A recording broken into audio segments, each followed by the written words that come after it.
Mm. When I get MVP by proxy, I control it. Yeah, okay, well, it's not the same if you don't say it. Sorry. Mm. Mm.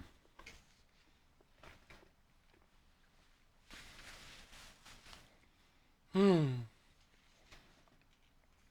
I control it. Thank you.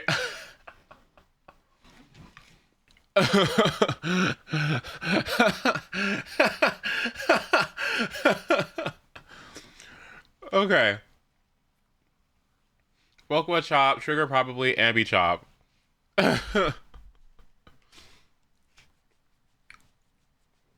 No, it pisses me off. It's like one of my least favorite things. It's one of my least favorite things. Like, do I hold this? Stupid ass storm just sitting there, like, waiting for me to die? Or, like, not even doing ult the entire team fight, and my team's just fucking dying, so I have to sit there and, like, decide whether or not I want to, like, blow it or not? Mm, mm, mm. Mm.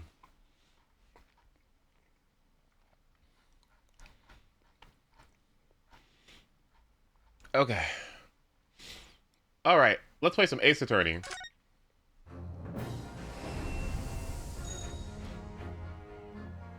Four defense rolls on Obsidian Codex?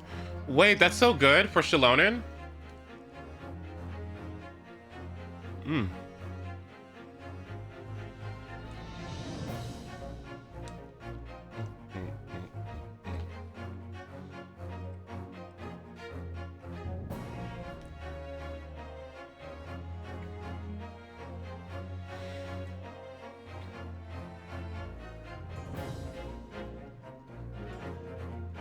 Ugh.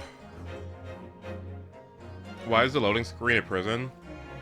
This is where we're gonna put Puffy. Udon, let me know if Puffy doesn't get MVP the next game, and we're gonna throw him in a slammer. Sound good?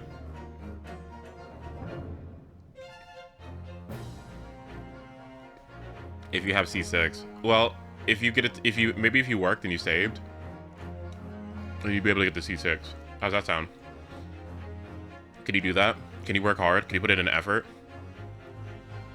Can you exercise control?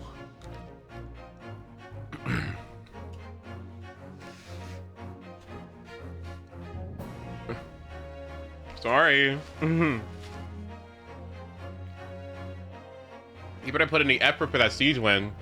And how's about I kill you, huh? Abby? Time out, Jakey.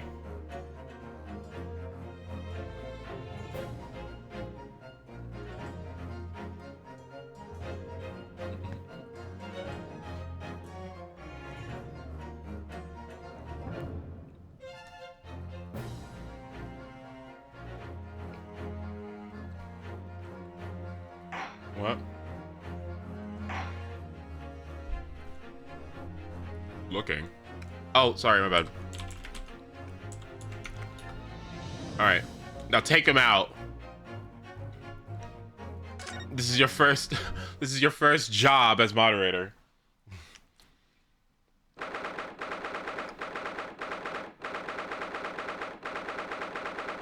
You have 30 seconds.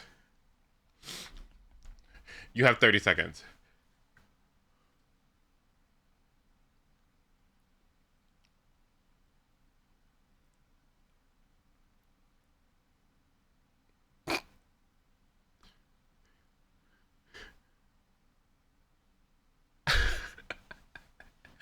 Pull the trigger! Ami, pull the trigger! Do it! Do it now!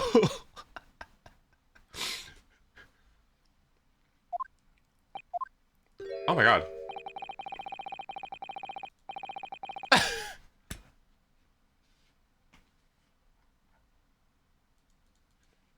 I don't know how it works. Alright, well.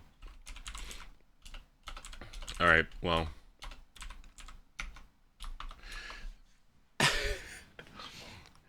I tried to incite violence, but it didn't work. Alright. I'll do it. Give me the power. Scott, don't you have enough power? Don't you have enough power? Okay. What more do you need? No! All right, hold on. All right, I'm back. Hello. I turned off my camera, by the way, because for some reason, I guess it takes a lot of processing speed. Um, it takes a lot of processing power, I guess, to put on my camera and play Rivals. I'm not sure how much that bettered the experience, but um, yeah, maybe I'll do that from now on. Where is my controller so I can control it? Where'd I put it? How much are we spending in 3 weeks? It's not in 3 weeks per se. It's how much will we not spend for 20 days and then spend on the last day. That's what we'll be doing. Praying for Loot Bar to have some sort of deal. Praying. Where's my controller? Merci beaucoup. Oh my god. Can I have my VIP back? Oh yes. Thank you so much to Abby for the let's see. For the 48 months. I appreciate it. VIP Abby. There we go. When did Abby become a mod? Well, I gave Abby the opportunity to shoot an innocent person. And he denied it. So, he has lost moderator privileges because that's what it takes to be a moderator in this chat, okay? You have to have all your friends, all the people that you know, and you have to be able to turn on them in a moment's notice, okay? That's the kind of behavior that's required. And I don't know if anyone really has that. So, so I had to remove it. So you admit that I was innocent. No, I wasn't. No. I think I did, actually. Fuck. Well, I was just kidding, so. Sorry. Sorry.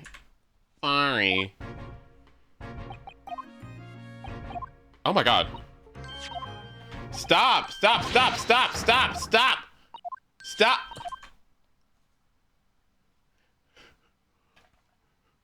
What was that?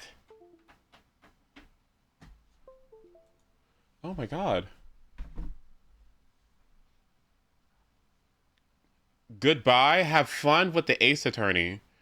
No. Why don't you just play it already? Juno!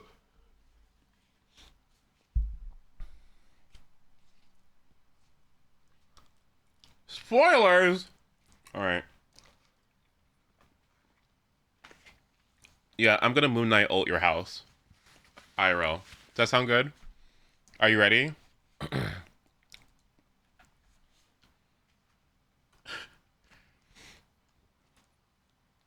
Wait, why isn't the game opening? Oops.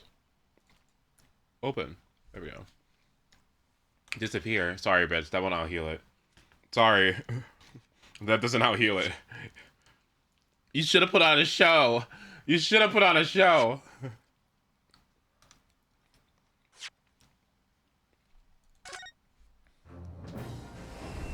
Okay. Okay, well, I don't know what the heck that was, but...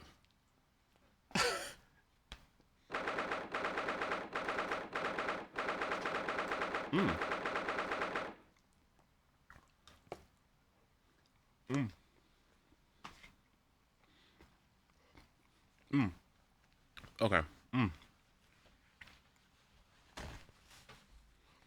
Okay. Alright, I think I'm good.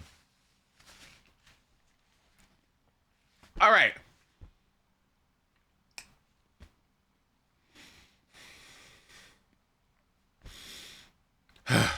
Delicious.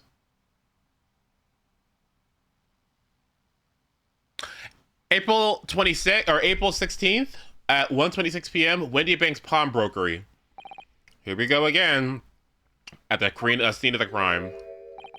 Now to thrust these representation papers in Gregson's face and see what he makes of them. Hello again, Inspector. Do you have a minute, please? What is it now? You should go home and get some rest. Here you are, Gregsy. Here are the representation papers. Do you not want to play? I do. I do. I was just eating. How? What do you mean how? I don't believe it. How the devil did you get that stubborn little ragabash to sign that? I salute you. That good work. That is good work, that is. Oh, you didn't win? Well, we're timing you out. Sorry. We only have winners in this chat. If I check anybody's here's win rates in any video game that they play that's competitive with win rates, and I check that you don't have 100% after 100 matches, then we will be banning, alright? Sorry. I expect great things from all of you. Okay? Because I know that you have the potential to do such things, okay? And if you don't follow through, it just means that you weren't trying hard enough, okay?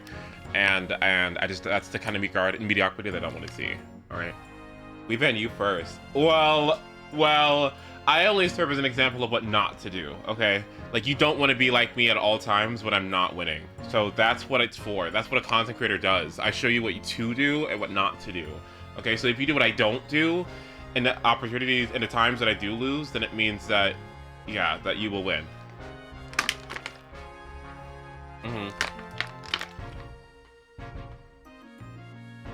Do the honor. What? I hate when anytime I do something like that and you guys instantly object with sound logic. Stop doing that. Stop. Stop it. Okay, that's enough. Don't contradict me, all right? I didn't think through. I know, what am I doing? I can see you've been very busy here as well. How about some tea? It's a special blend designed to relieve fatigue.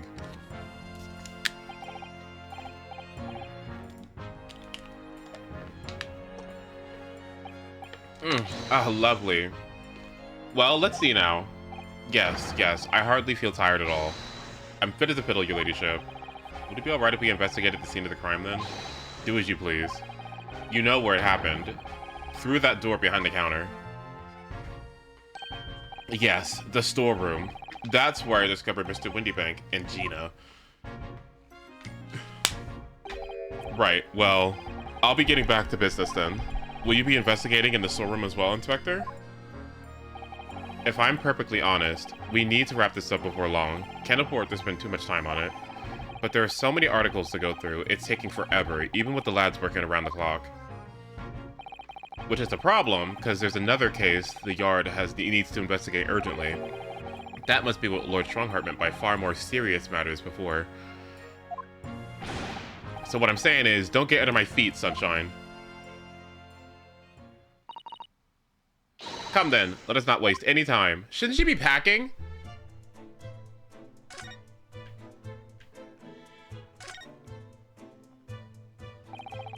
There's the article ledger here, and Mr. Windybank's notes, and... What's this? It looks as though someone has left a little photographic print behind. It looks like the one that what's-her-name wrote. Or what's-her-name had.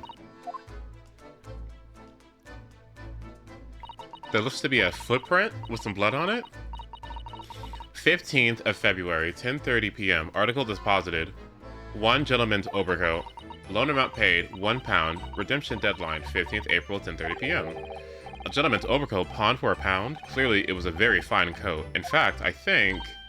Yes, this must be the ticket for the overcoat that Jenny redeemed yesterday. And it's still wearing, which belonged to Mr. McGilded. I would never expect the redemption ticket to be handwritten on the back of a photograph, though.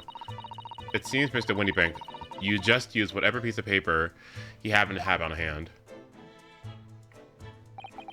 But this photograph of a cat looks very familiar, doesn't it? I'm certain that I've seen this exact picture somewhere else recently. Yes, you're right, very recently. It's the same one that Ginny gave us earlier. Of course! I was forgetting that she gave us that print. What are you waiting for, Mr. Naruhado? Get it out!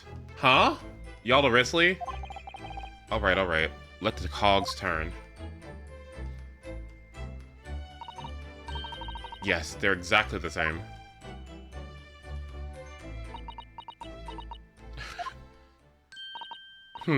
I've got it. These two photographs hide an amazing secret. A secret? What does she mean? You must tell us, Iris, at once. Do you really, really, really want to know? Yes, we need you to tell us all you know about this pair of photographs.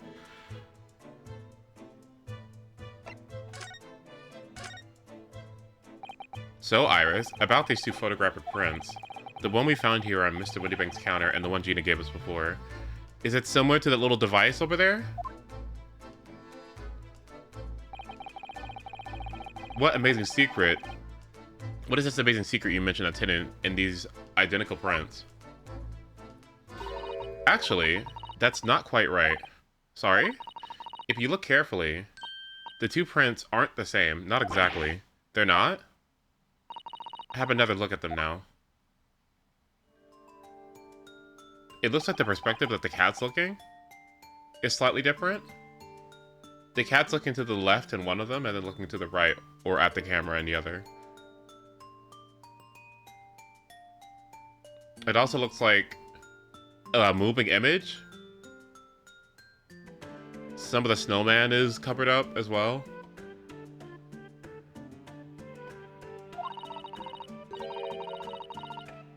Cross my eyes. Oh, I haven't done that in a while.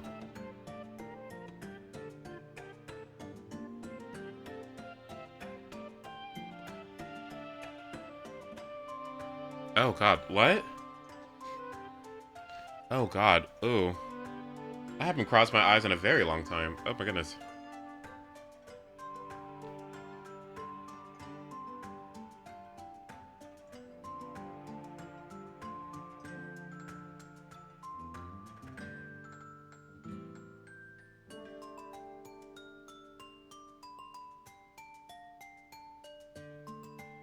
I can't do it. What am I doing?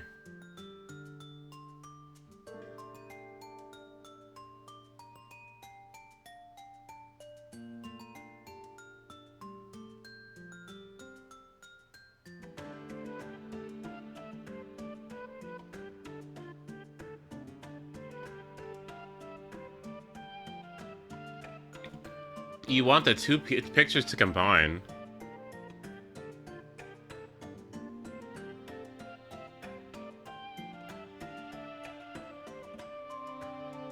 What am I...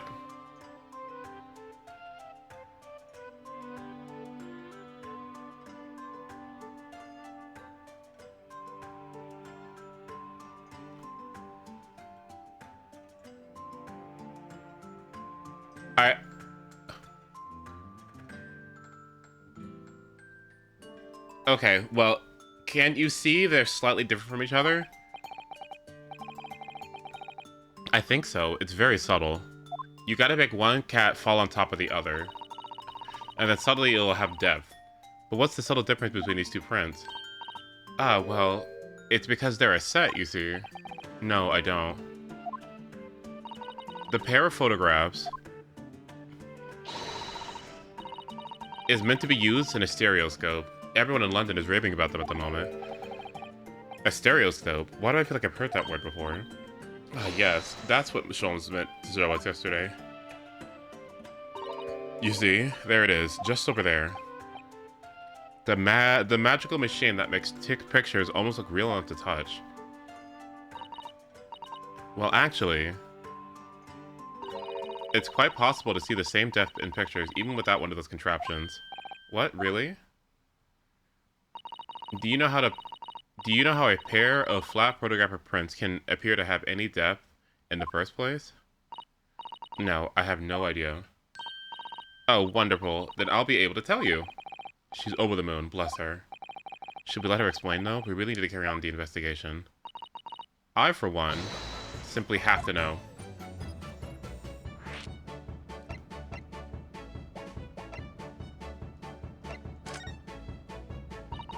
Have you ever considered, Bruno, how our eyes see depth in the world around us?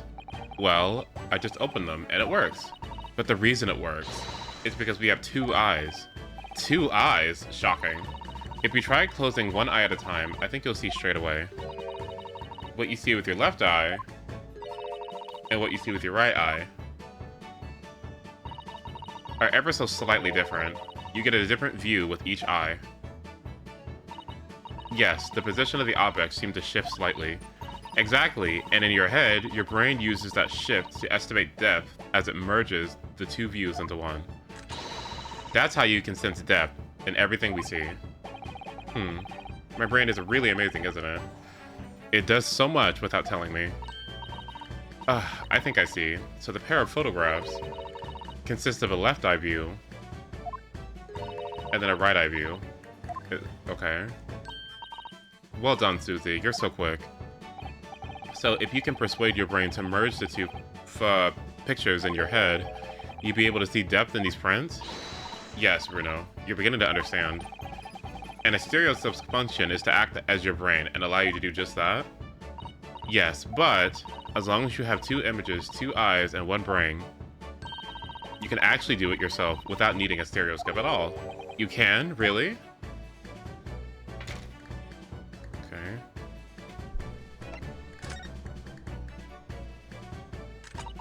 Let's try it. Let's see if you can view this pair of prints without the help of a stereoscope. Oh yes, I'm dying to have a go. Susato-san really loves this kind of thing. You need to be able to cross your eyes. That's the main thing. Can you both do that? Yes. I think I can? Watch me. And see if you can copy.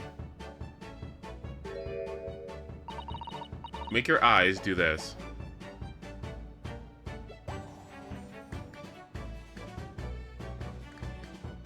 Am I doing it?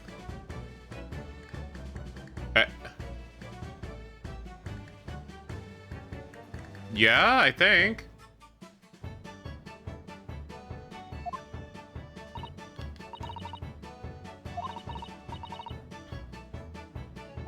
Are you ready?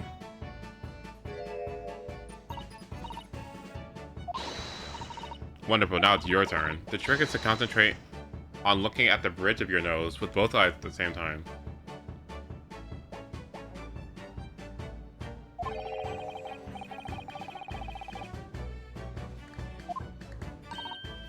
Alright, that's enough practice. Now try looking at the prints. Start by staring at one print and slowly crossing your eyes.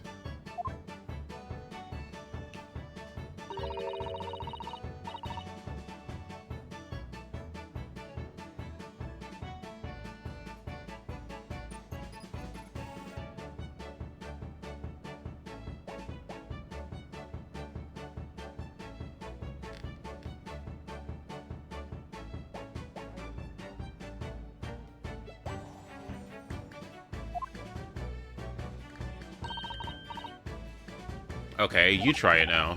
I'm just gonna have to give it a try, I suppose.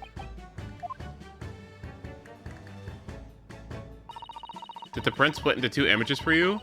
Now the next step is to put the pair of prints side by side like this, and then try crossing your eyes again.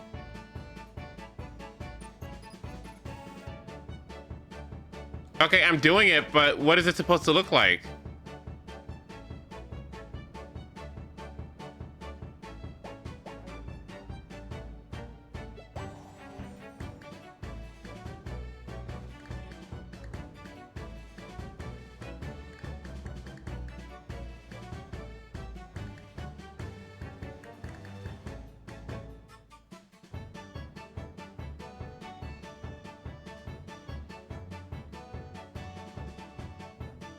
Oh, that's so weird. Wait, I have to zoom in. Whoa, what just happened?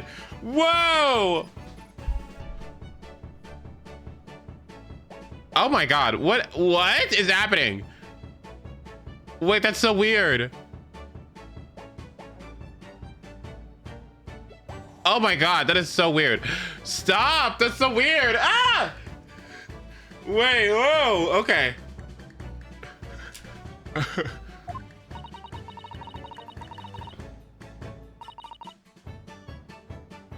Yeah, that's what I got. They form a new single image in the center. Oh, cool. It looks so real. I could look at it all day. I wouldn't advise that. Your eyes might start to hurt. Yeah. Pretend you're looking through the two pictures and slowly cross your eyes.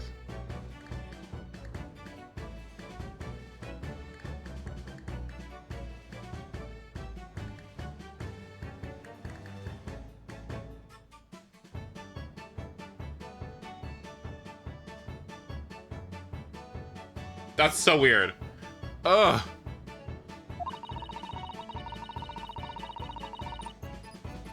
Keep adjusting the position of your eyes until the images overlap exactly in the middle.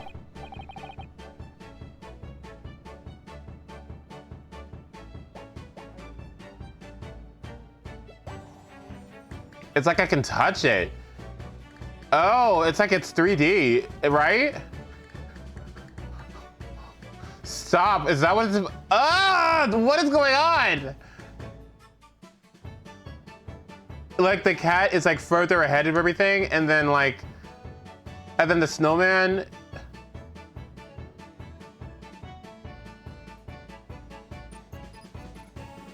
Oh, that's so weird.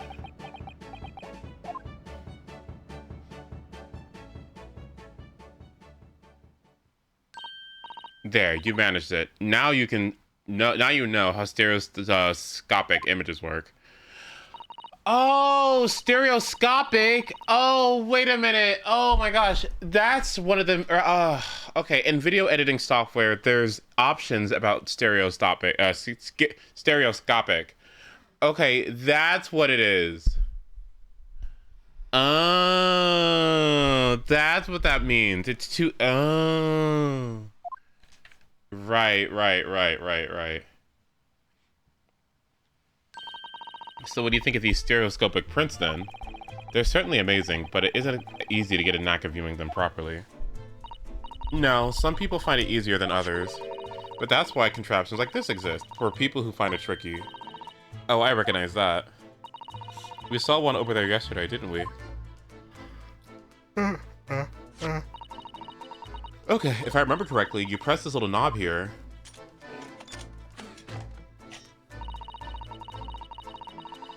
Then a set of photographs in the stand at the back, and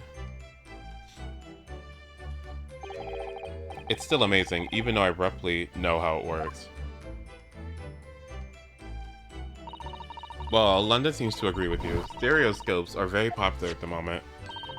You can find one of these folding contraptions in a lot of households in the capital currently.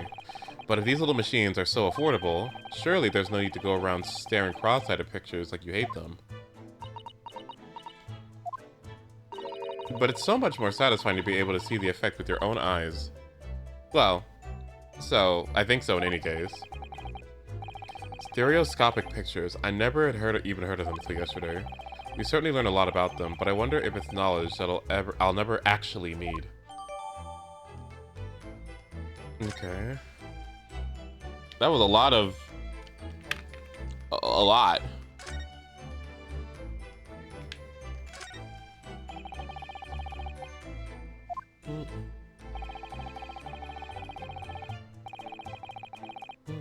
Instructions from the artist to examine every article in the shop and every ledger and book of accounts.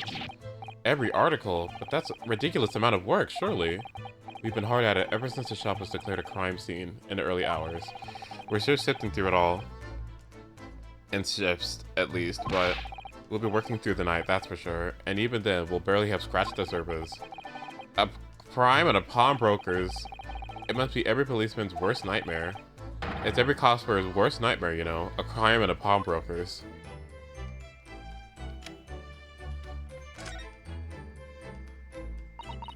Behind that door is a storeroom, isn't it? That's what Grexy said. Well, let's take a look. Yes, and that's where I saw that dreadful scene last night. Through the little window in the door.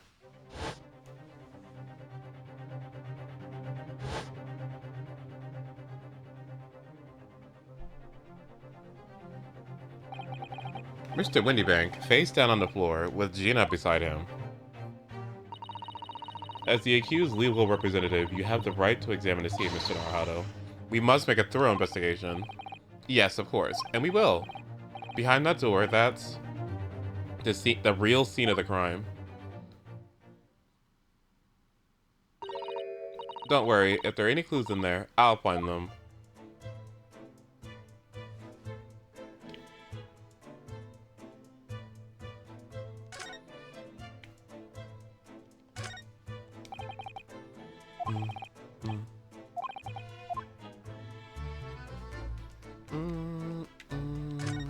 Ooh, that's not good.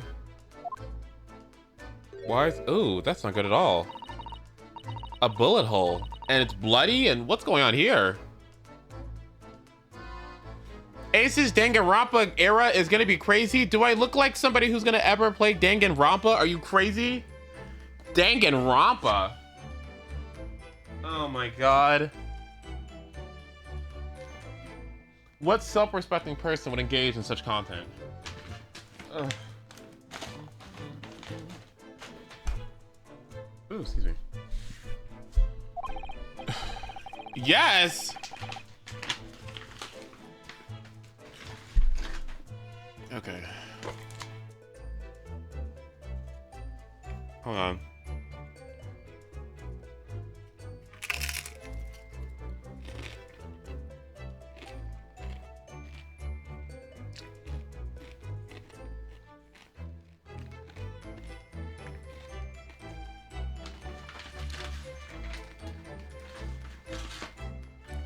Okay. Oh.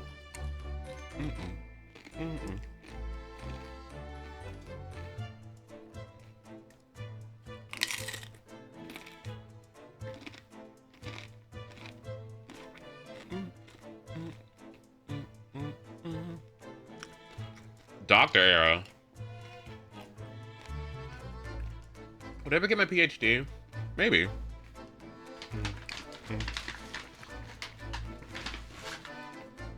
Actually, yeah, I can see myself getting a PhD one day. I don't know why, but I can see that very much so as a reality.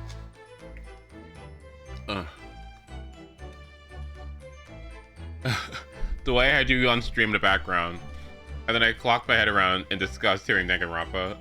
I was like, Danganronpa? What I was like playing? Okay, I might play it one day. I know EE did, which makes it valid for me to play it. I'm like, well.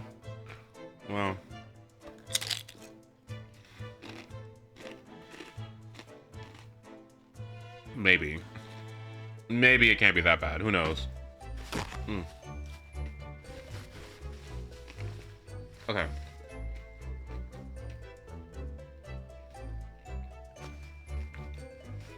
So what was... So what was the what was the gun? What was the weapon? Because I remember he was talking about he had a single bullet in his gun designated towards killing himself, right?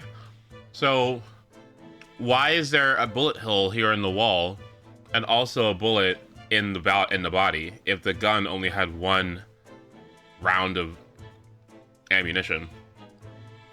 That can't be right. The music's good. Well, I'll play for the music, yeah. There was more than one gun. Where was the second gun? Someone shot Sholmes? Oh, yeah, huh?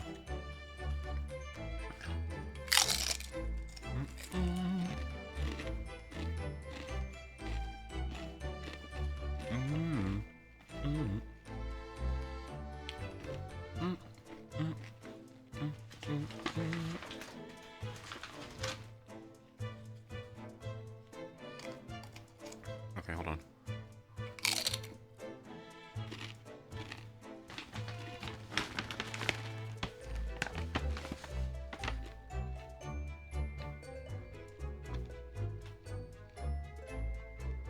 Okay. Wait, well, that's a good point. But wait, hold on. Why do I think it's her? Why do I think it's her if two people were in here and we chased after them? Wait a minute. Two people were in here. Two people were in here. What I'm betting is it's the two people that we saw earlier, right? The guy with the yellow with the jewels and the worker dude. I bet it's those two. Who else could it be?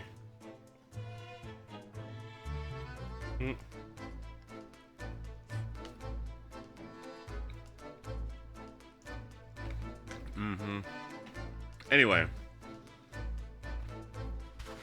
Presumably, Mr. Windybank wasn't practicing his revolver in his spare time. Ah, well. Mr. Shalms likes to practice in his drawing room whenever he can. He's very patriotic like that. Sorry? It's all there in the Adventures of Sherlock Sholmes, you know. Isn't that right, Iris? Did I write something like that? Partly in jest, perhaps. In jest?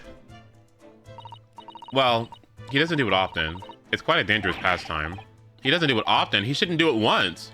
Also, read by yourself. I'm gonna be a little bit more.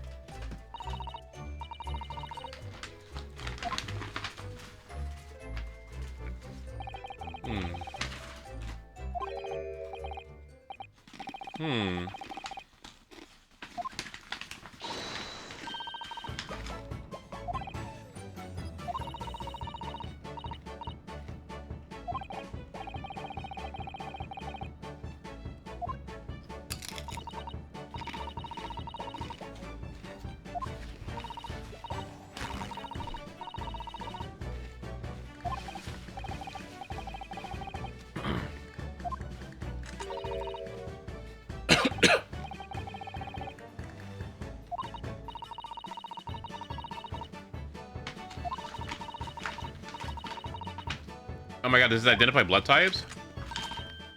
Uh-oh.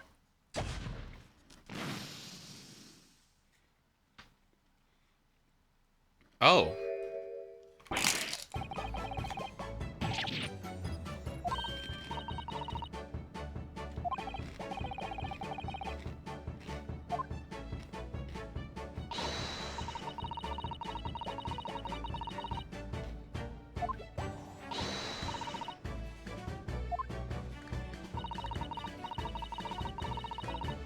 Okay.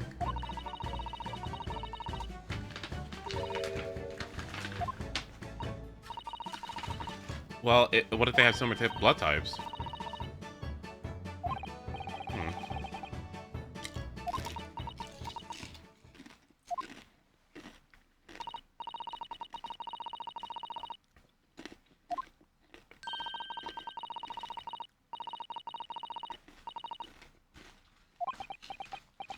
Well,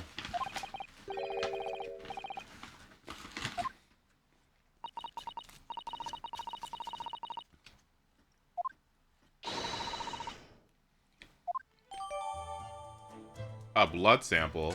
Okay.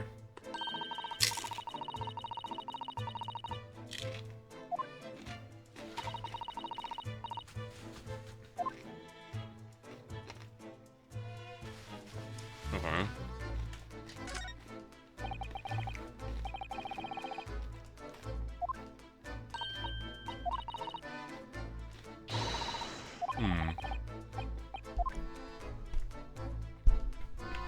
How does that even work? What did this guy have to say? Oh.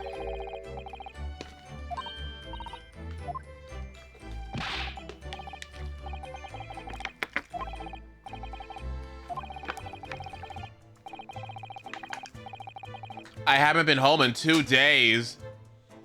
Dear God.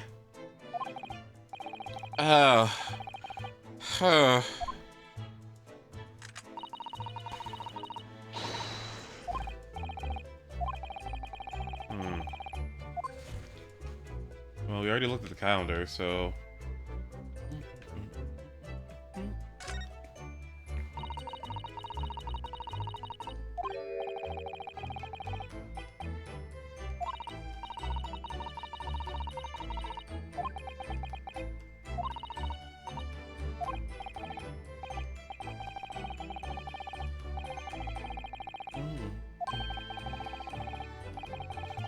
I'm just trying to think about Dual Destinies, by the way. How did the ending happen? Don't tell me, obviously, but like, I keep on thinking like, it was me the whole time, but like it wasn't, right? And I'm just trying to think about how did that even happen? What? I'm just trying to think about like, how did that even happen? See, you know what? That makes me think like I should go back and play these games because I'm like, you kind of sometimes know the ending, but you don't know how you got to point A to point B. That makes me kind of want to replay the old ones.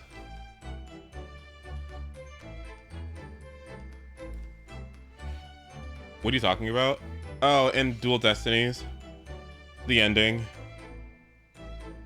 Yeah, I was thinking about how in the world that we got from point A to point B and not ending. But I can't. It's hard for me to think about it. I think I'd have to go back and like rewatch. Anyway. Okay, so there's nothing on the walls. What about this? I think the ending of that game was a mess. Yeah, I think that's what I'm thinking too. Oh.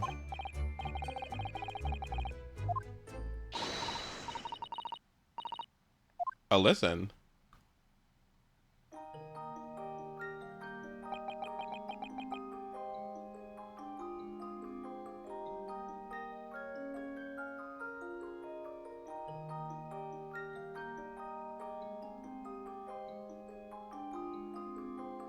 Wait, X dance? Hold on, wait.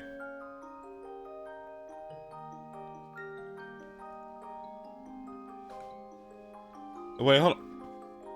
Wait, this is so good. Hold on, wait.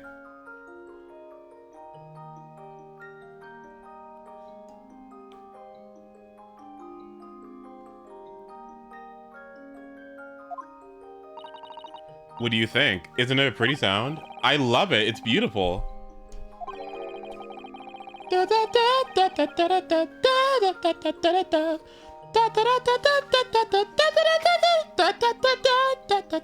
Sorry, what? Okay, let's turn it off. We're good.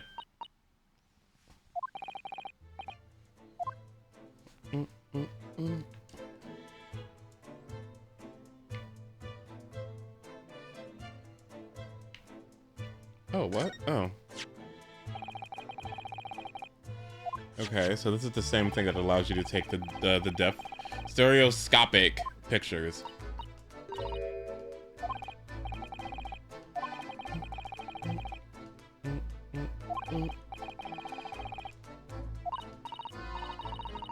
Okay. It contains a carousel with all sorts of pictures inside. Oh, cool. I kind of want Thirda's light cone for Argenti. Oh yeah, why? Is it gonna change everything?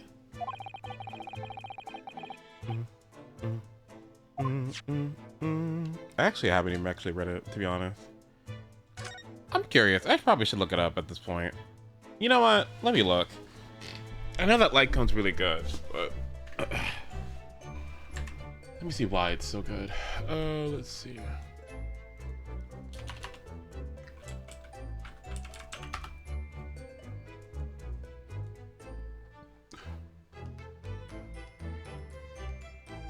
Excuse me.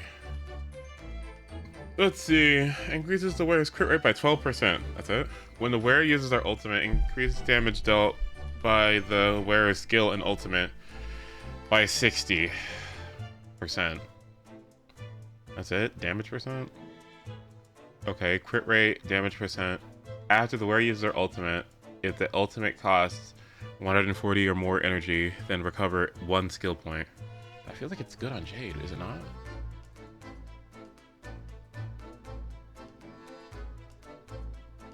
Oh, that might be good for Jade, maybe.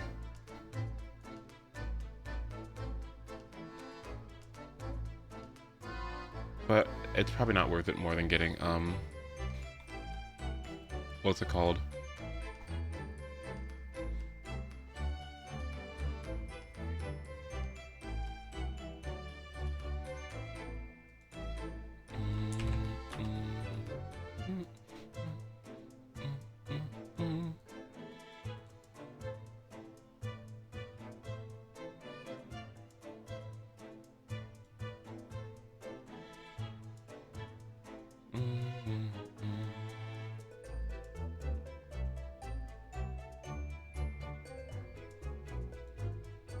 Interesting.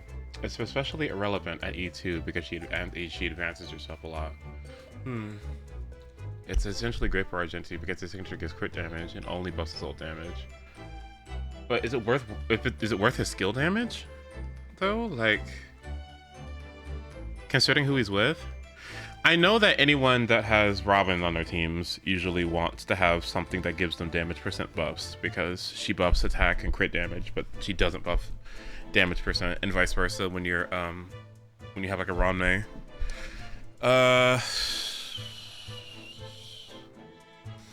So who does Argenta usually run with? I feel like he'd run. Well, wouldn't he want to have Ranmei?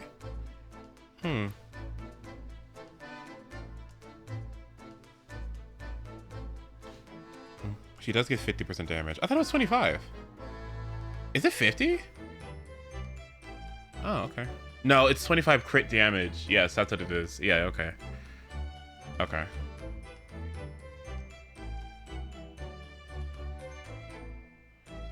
Yeah, that said, I'm just not. That said,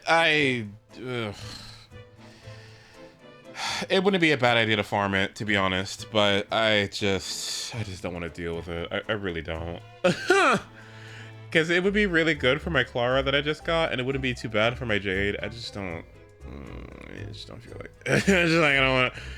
Like a new set. I'm just like, I don't know about you guys, but anytime a new set comes out, I'm just like, I get exhausted. I'm like, oh, because Genshin's getting one soon. Let's see. I think Zenless is getting one soon. I think we're gonna get more Planars and Star Rail. Is like, I mean, I like them in that it's nice to have something that gives new options to old characters and helps people become even more specialized in their roles and find something that really works for them. Kind of like Clara. Clara didn't have anything that worked for her this entire time, but just the sheer thought of having to go through a whole new string of RNG to get a new piece just sounds so exhausting when there's so many characters to build. Like, like, damn it. Ugh.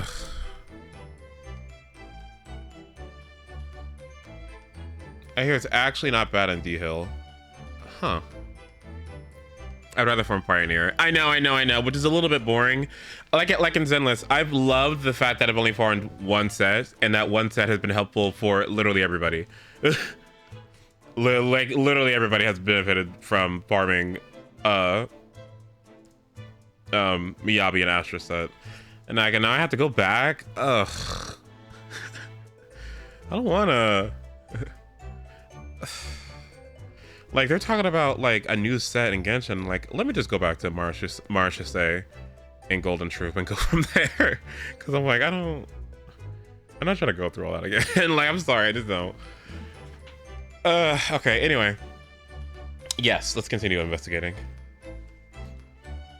Hello? Oh, oops.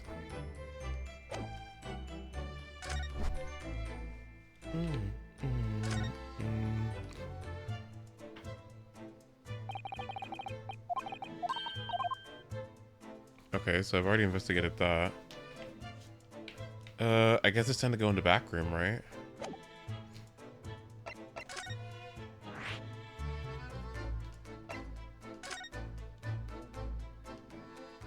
I also told myself that I wasn't gonna farm anything except Windset. Oh, that's dark and ominous.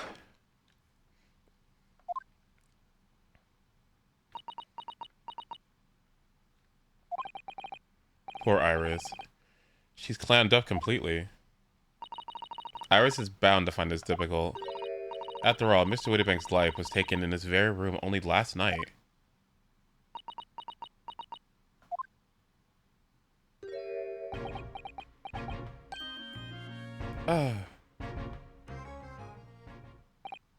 Wait, Inspector? What is it now, Sunshine? You took one look at me and then tried to run away. You think a Scotland Yard inspector would run away from some jumped up little defense lawyer, do ya?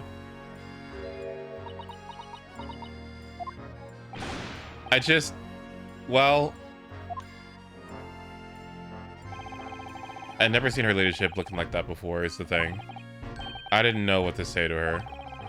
So you weren't running away from me, you were running away from a 10-year-old. Well,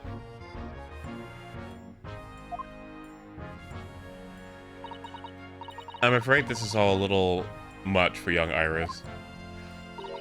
Some gentle reassurance might go a long way, perhaps, Inspector. Huh?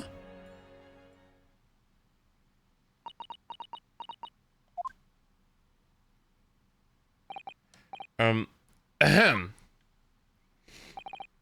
Don't trouble yourself unduly, your ladyship. I mean, at least you're not dead, are you?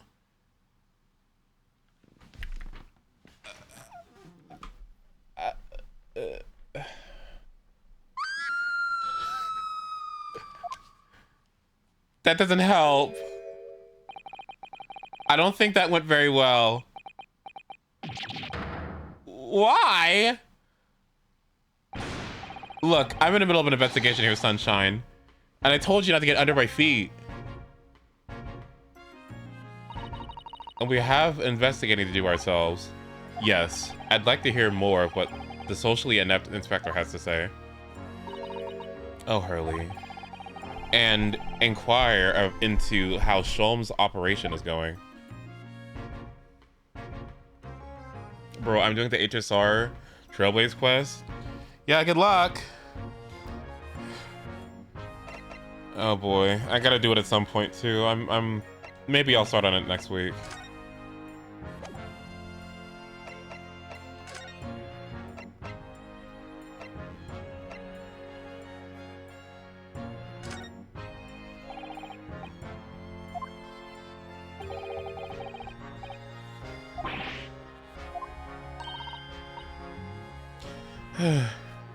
Let's see.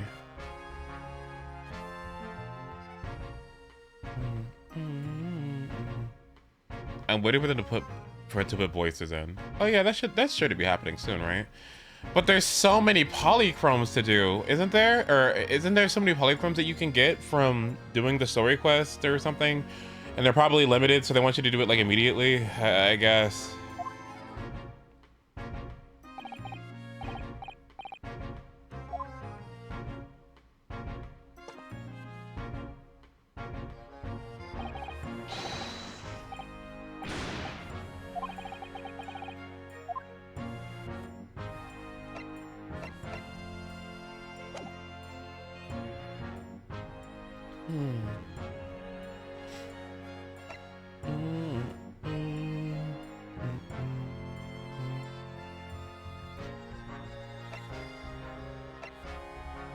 The event can be skipped. Oh, yay.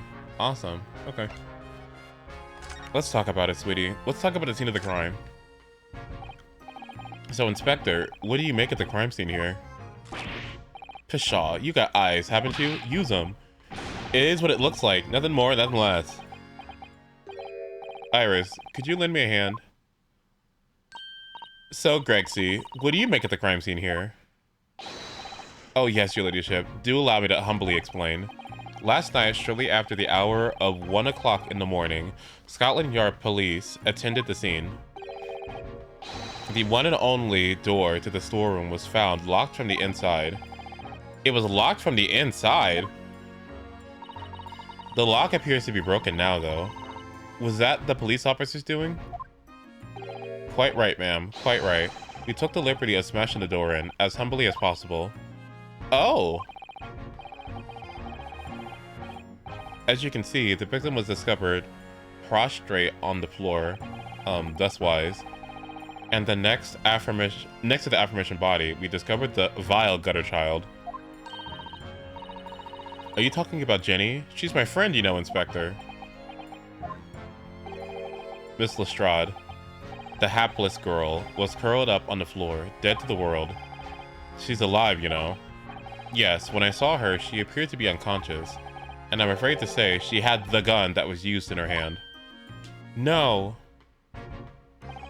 Presumably, it's the gun that's still down there on the floor now.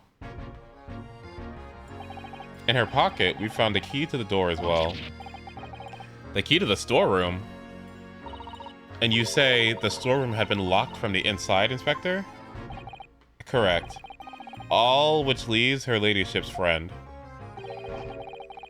In something of a sticky situation, I'm afraid. Obviously, My personal opinion is that it's all some sort of misunderstanding. Of course it is, Inspector. Of course it is.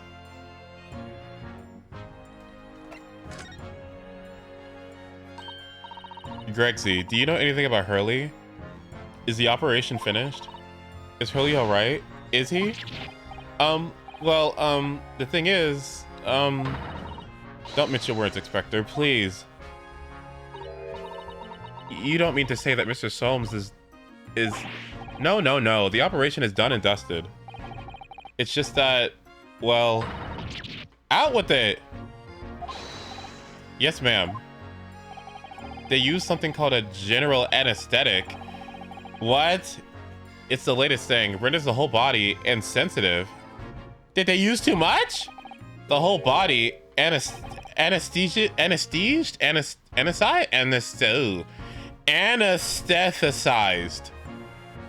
Is that even possible?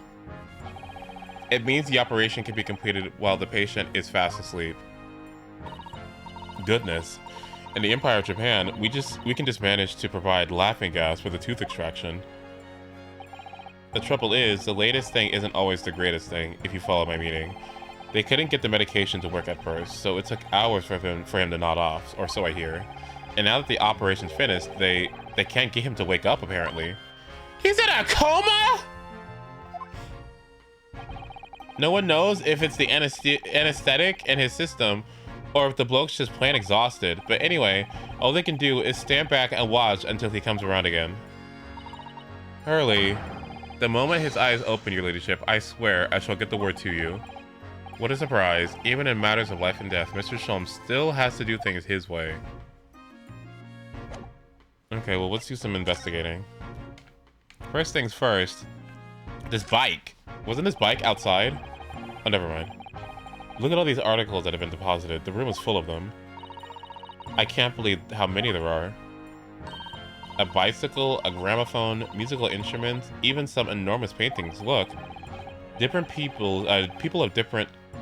Pieces of different people's lives quietly gathering dust in here together. There's something very peaceful about the atmosphere in here. Or at least there would be if not for the chalk outline on the floor, the policeman shuffling around. Not much I can do about that, Sunshine. No. Out of all the articles in the storeroom, this is the only thing that shows any sign of being ransacked. What is it, Iris? That's the box file that my manuscript was kept in. Oh. Iris's unpublished story, The Hound of the Baskervilles. Surely that's not what all this... Sorry, Iris, but if you ask me, he sold it. Without telling you. We must check inside the box, at once.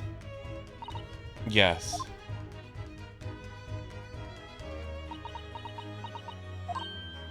Oh. It was there. Iris's story was there. Really? It was? Well, that's good news, isn't it, Iris?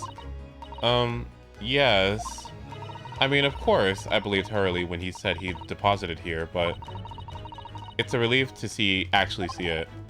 Really? Because it's not a very well-hidden frown.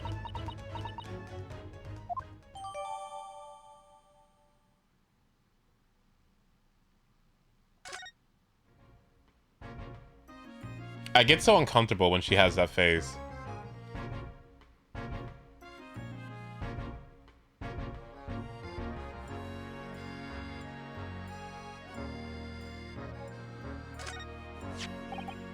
This is the revolver. A revolver, a real one, and quite possibly the murder weapon used to take Mr. Whitterbank's life.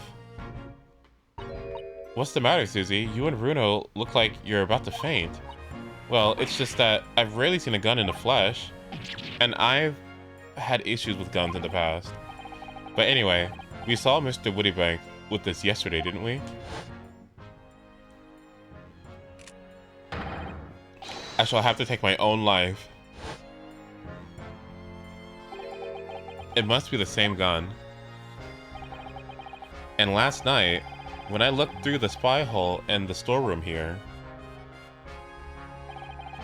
That was the same gun I saw in Gina's hand. Nice presumption. Mr. Whitterbank told us that he only ever had a single bullet loaded in his revolver, didn't he? Well, it's empty now. The one and only bullet he had in his gun has been fired. So we can be fairly certain that only a single shot was fired from this revolver.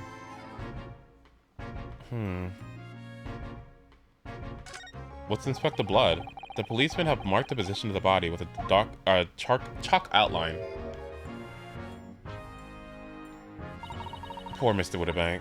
He was a nice old man. Well, he was shot just once, through the heart. Most likely, the fellow died instantly. He wouldn't have felt a thing. Is that how that works? I'm pretty sure I would register it for a second, right? Ugh. Ow.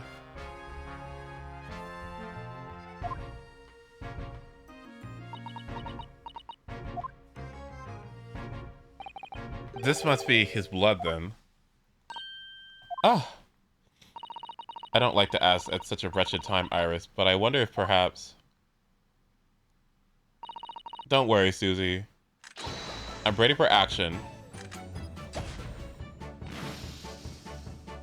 Is it green? It's blue! So now we know the color of this chemical when it turns to reacts with Mr. Whitterbank's blood. And it doesn't match our analysis of the bloodstain we found in the main shop. No, but let's add this sample to the others we've already collected anyway. Okay. So whose blood is it?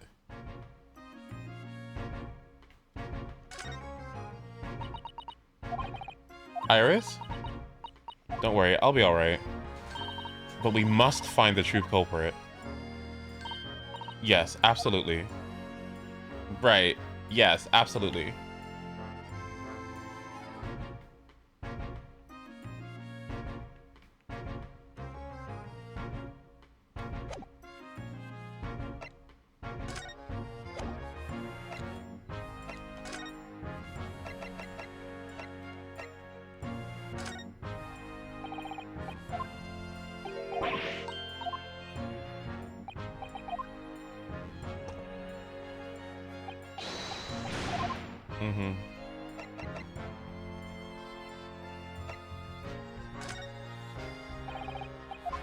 Okay, well, he doesn't react to any of these things then. Okay.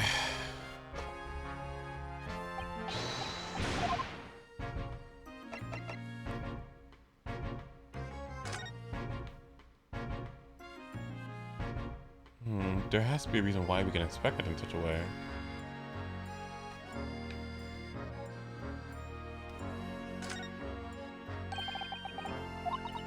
Why is this so important? How does Susato-san know the exact title of this unpublished story?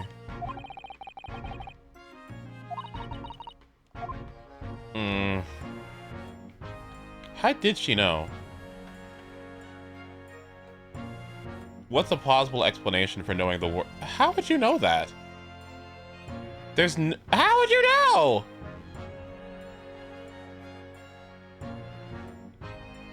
Oh yeah, Captain. Yep, my bad.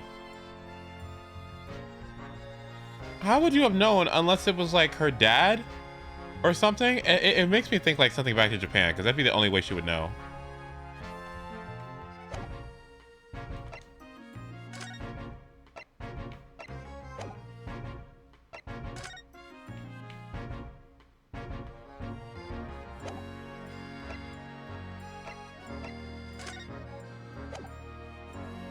Is there anything else for me to inspect?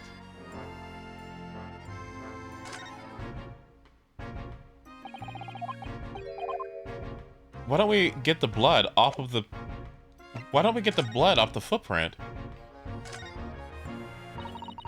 Why can't we inspect that, right?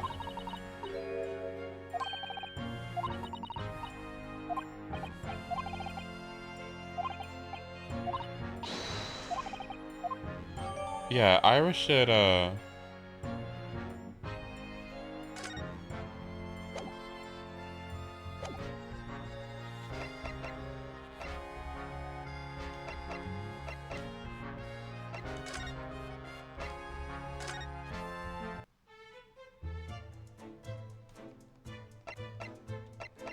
Iris, can you please inspect this?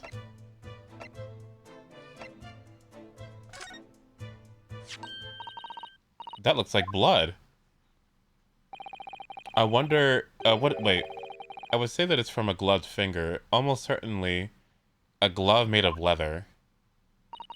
Well, don't worry, Bruno. You can leave the rest to me. What color is it gonna be? Purple!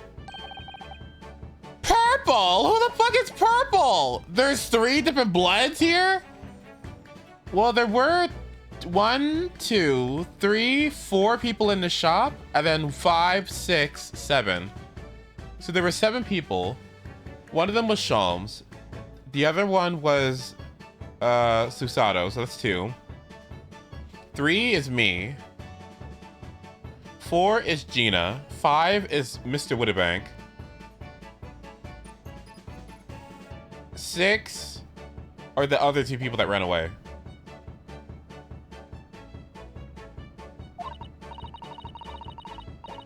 Yes, that's a color we haven't seen before, is it? We simply added the portfolio of blood samples. It could be an important clue.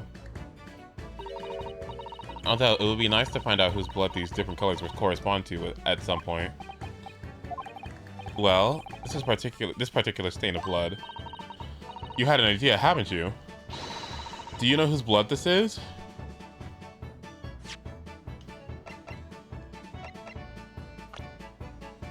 I might have an idea.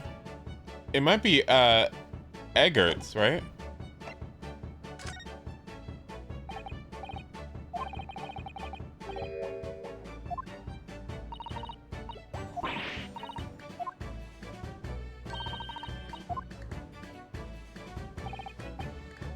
This is the blood of... Oh. Oh shit, am I stupid?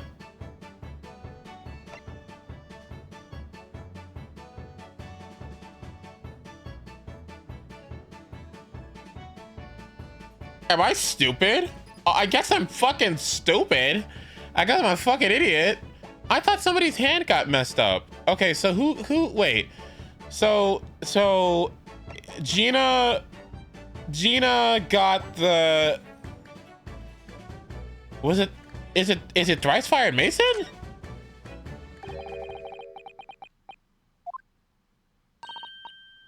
Oh no. Okay, well, I guess it's Mr. McGilditz then. Oh wait, no, never mind. Okay, it was the victim.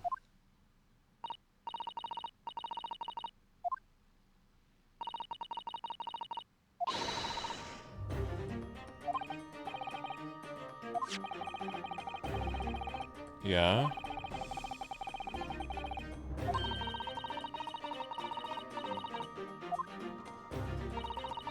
Uh-oh. He was wearing leather gloves.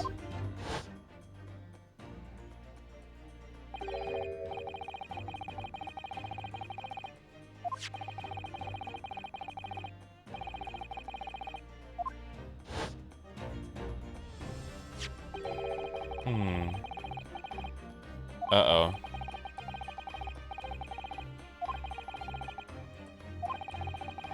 So we can conclude from that blood is that any blood on the glove belonged to the victim, Mr. Mason. Correct. Minus the quirky slip-ups, I hope. Yes, I think you're right, Bruno. Very well. Let's make a note of this. Right? Because he was the last person's blood to have been spilled, right? Okay, we might be done exploring, I think. Is there more? What more could there possibly be? Remind ya. Kinda. Let's see.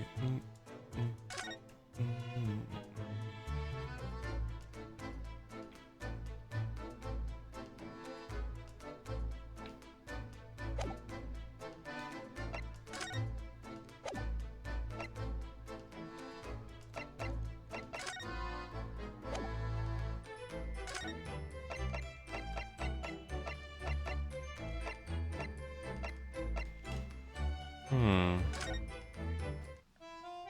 Is there anything out here?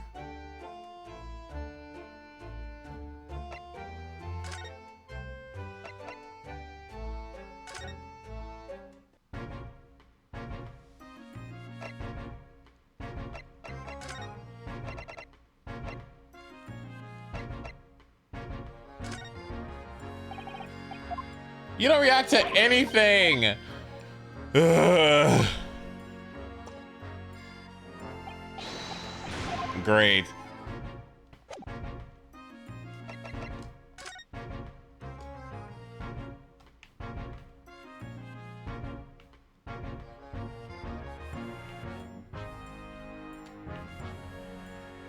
Did I miss something?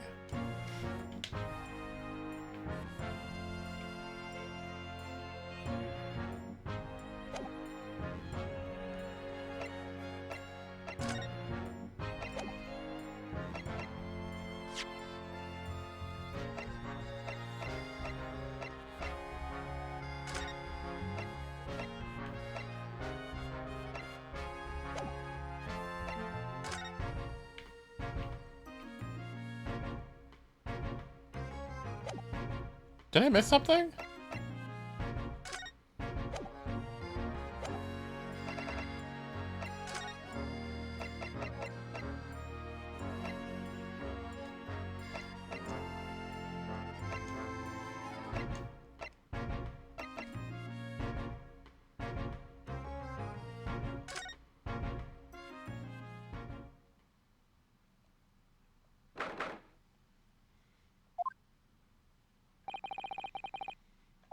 She doesn't appear to be here. Must be in questioning at the moment. Wait a minute. If you examine the scene here carefully, there's another possibility, isn't there? She could have slipped the key from the jailer when he wasn't looking and escaped.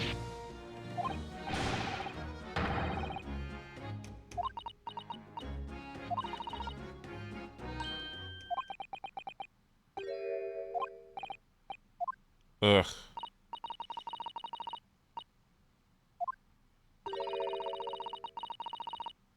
Perhaps you don't fully understand the weight your words carry. Oh my gosh. Oh dear, I'm sorry. I suppose a lighthearted great detective's contradiction in terms. It's a contradiction in terms. Well, in the same situation, I'm sure Mr. Sholmes would have just thrown his head back and guffawed. I'm not even entirely sure that's helpful, Mr. Naruto. Well, anyway, it looks like we won't be able to talk to Gina for a while. Why were they so serious just now? Bitch! Why were they so serious? I can't make a joke? Oh my, she was just kidding. Can I get a, I was just kidding in chat, please? What? I can't make a joke? Oh my god, I was just kidding. Oh, whatever.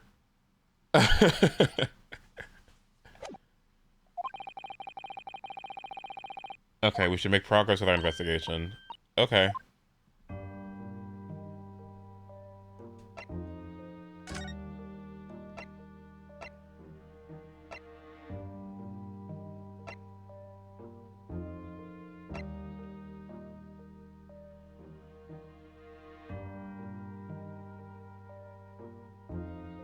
If you let your concentration slip, you might miss what people say.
Did I get everything?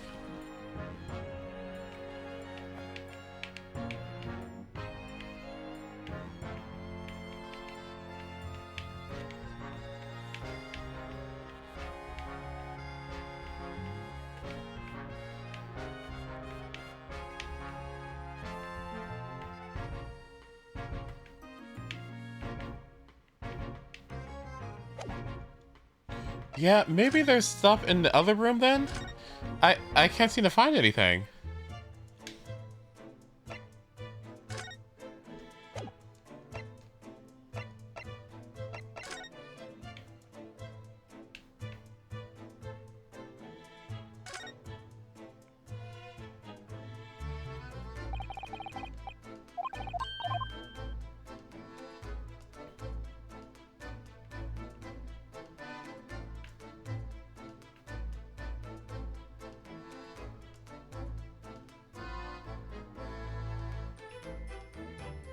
Do I visit Sholmes again? No way.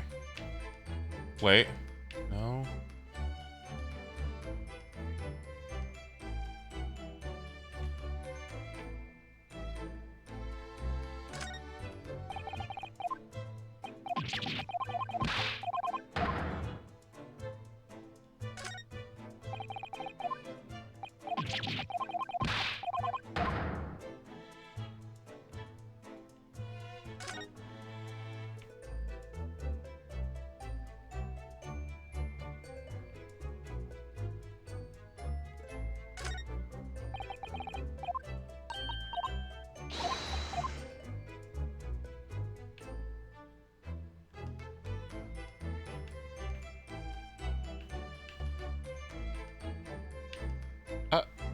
What?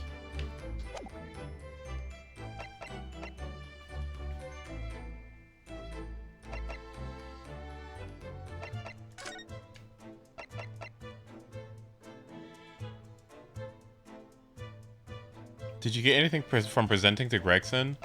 No.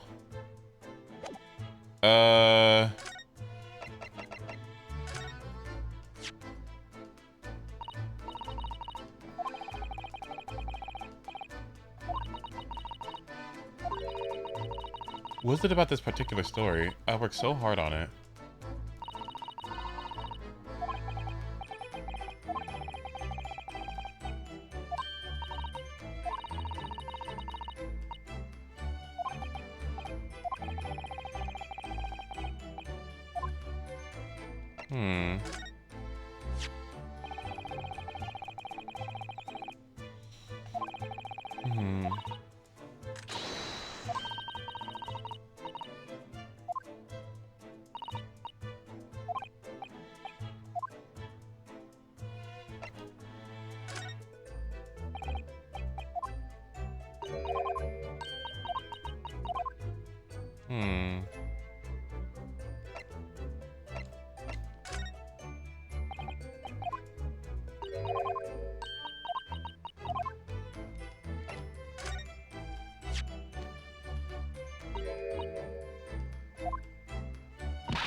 Gregson, will you comment on anything?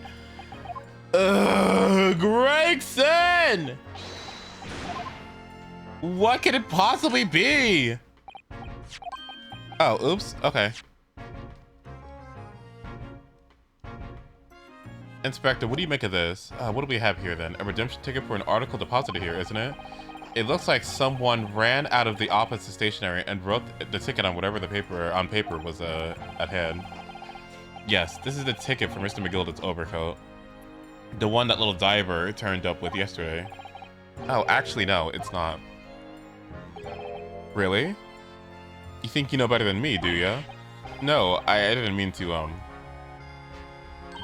Bruno's right, Grexy. It isn't the same ticket. Oh, of course it isn't. Of course it isn't. I never doubted you, your ladyship.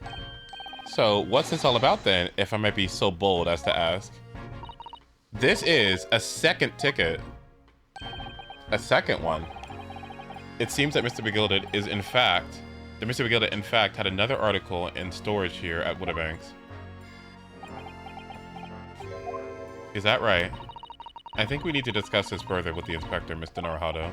Oh, good, because he's ever so easy to talk to.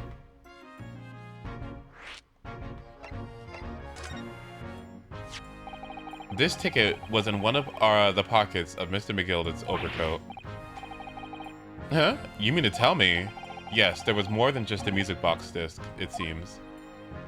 I should have insisted on the lads taking it back to the yard and examining it properly.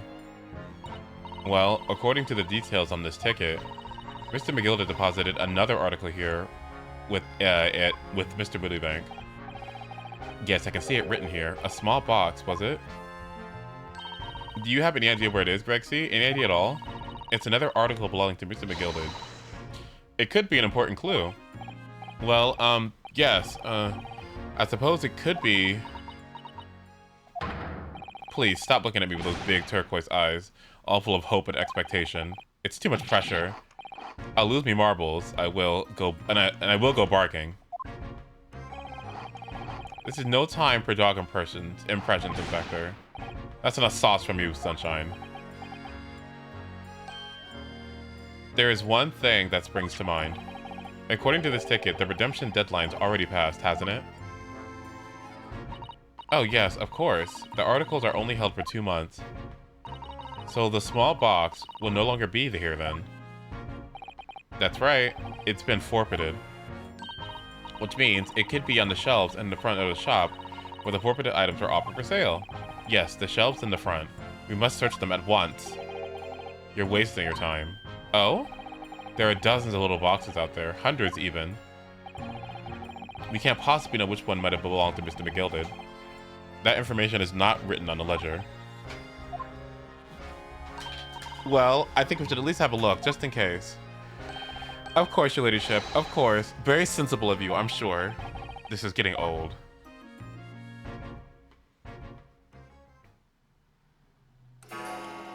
Dong? Dong? Dong? What is it? Noon? I know, he jumped out of my skin there. How could Mr. Woodybank set such a wicked trap? I doubt he set it out to scare anybody. Is that really the time? I think perhaps we should pay Gina another visit soon. Her trial is tomorrow. We must establish whether or not you will be defending her. I think we should ask her one more time. She may have changed her mind. What? Do you remember, Bruno? You told her she could rip up the representation papers if she didn't want you to be her lawyer. Really? Did I say that? Yes, you did.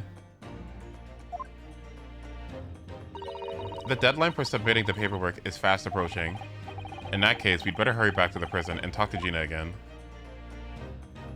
Did you not want me to inspect the shelves?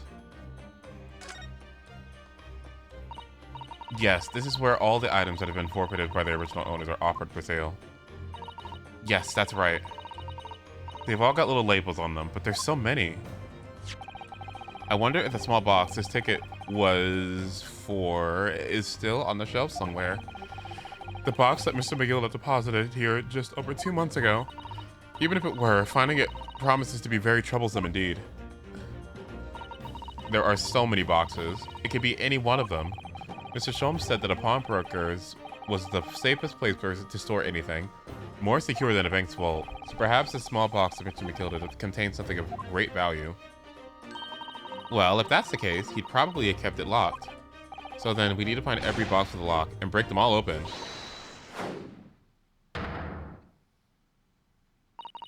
That sort of misconduct will get you arrested. I won't let that happen. This takes me back. It's been some time since Susato last threw me.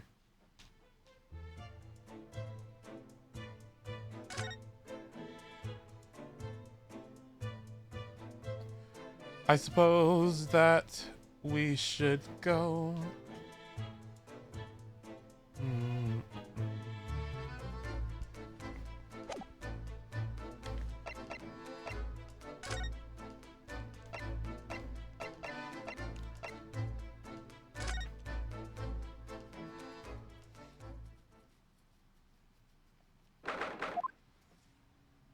There she is. Hi, Gina.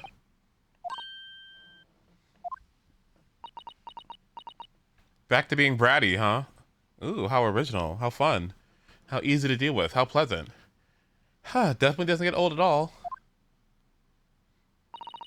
The police must have finished their questioning her then.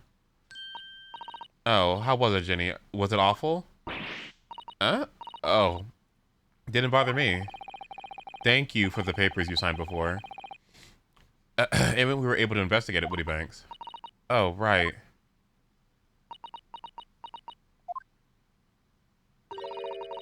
Don't you want to know how we got on? We've been so busy. We've been ever so busy. What's the point in asking? Won't change what everyone's saying, that I did it. That's not... She said, oh, that's not... Gina, we came to ask for your final decision. Huh? What decision? About tomorrow's trial? Will you let me defend you or not? I must submit the paperwork. Now, if you'd like Mr. Naruhodo to represent you. Right, I see. She's really lost her fight all of a sudden. But I know what that feels like. The worry is just so hard to bear.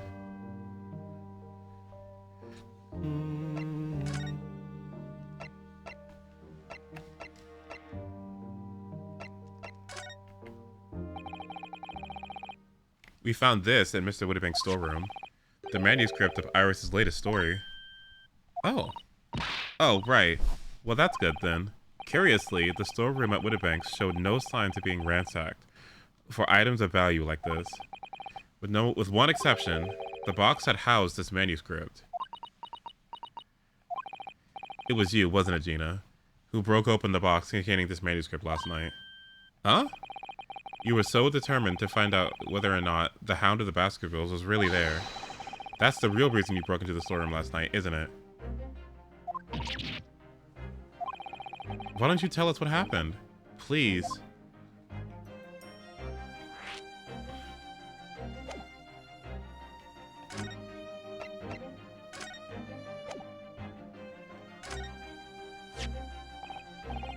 Gina, I'd like to thank you for signing these papers. If you want to thank me, you can do it once you got me off the hook. Alright then. Wait, what? Shouldn't you be thanking me then? You know what, Mr. Naruhodo? It ain't good manners to expect things if you do someone a favor. I know that! She's as tricky with words as she is her fingers.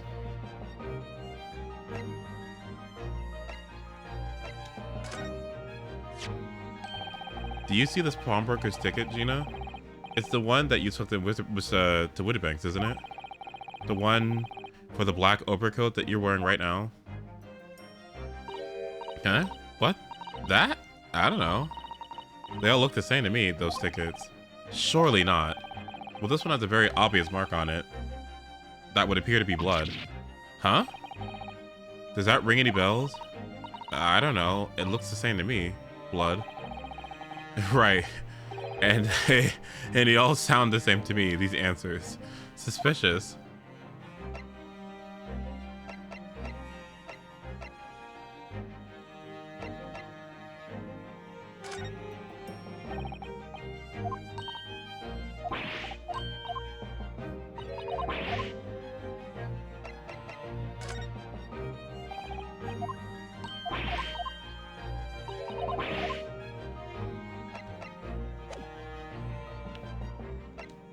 Okay, alright, well, let's talk.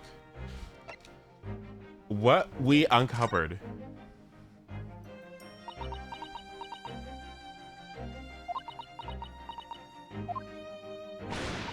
Oh, alright then, blimey. Give it a rest with them eyes, Iris. So come on then, fill us in. Who done it? Unfortunately, we don't know that yet. You don't say. We don't know yet, Gina. But Mr. Naruhodo and all of us know that you are the innocent of this crime. And while we haven't yet managed to work out who the real culprit is, there are a number of interesting facts we have managed to establish. Oh yeah? Like what? Well, for example, The reason for you being in there in the first place. I think I now know why you broke into Woody Banks that night.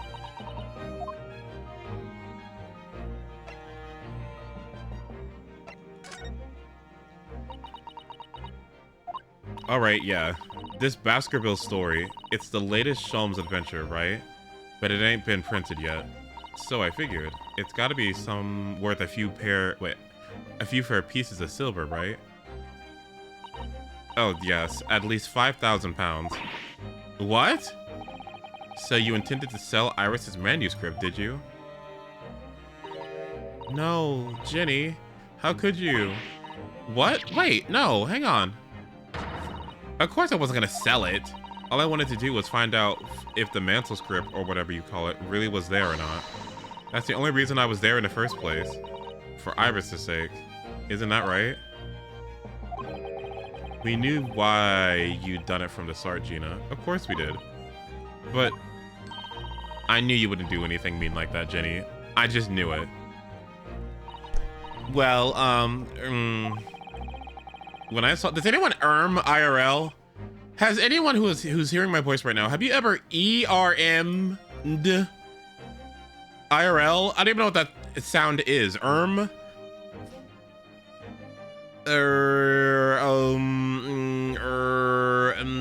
No, but I've never heard of I've never heard anyone in my life. Can you imagine? All right, class, who's throwing paper balls? Nobody does that. As a joke, but I don't think anyone does it unironically. When I saw the manuscript in the storeroom, it reminded me of what you said the night before. Grown-ups do a lot worse than that, believe me. Barefaced liars, a lot of them. You just ain't realized it yet.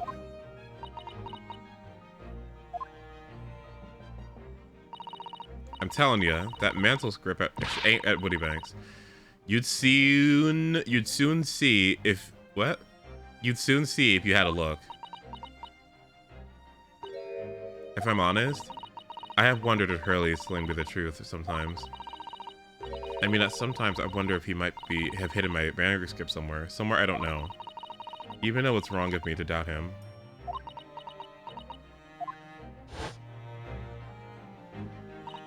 Oh, Jenny, that was so sweet of you. Alright. I'll tell you why I did it. Just stop looking at me like that, Iris.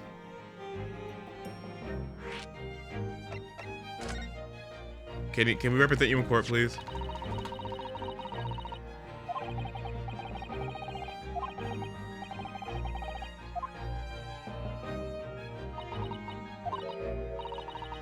Don't bother. Huh?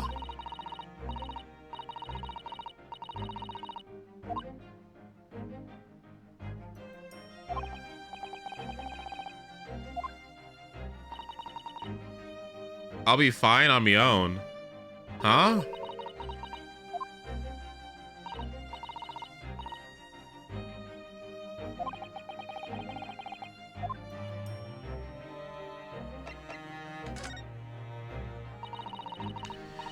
It wasn't because of Iris. That's not why I did it. I just wanted to know the truth, that's all. You wanted to know if Mr. Sholmes was being honest? If he'd really deposited the manuscript at Woody Banks? It's like I told you the night before. I never had a father. But Iris's lot ain't like mine. She's got her dad. Only she can't see him. And I reckon that's gotta be harder. That's why she writes her stories. They're about her dad, really. That's what it sounded like to me, anyway, last night when I was listening to what you were saying. Stories about Daddy? You mean, they're not the adventures of a great detective so much as the great adventures of a detective and his trusty partner? Well, that's how I see it, yeah. You're so thoughtful and kind, Jenny. Yes, and we never thought any differently, did we? Look, give it a rest, will ya? I ate all this chummy nonsense. You hear? I hate it. I don't trust no one, right? That's how I work. Because if you don't trust no one can let you down. So leave me alone. Go on, Scarper.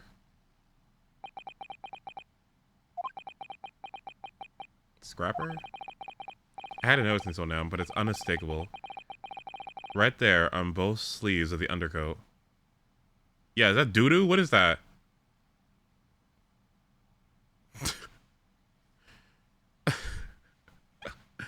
What is that?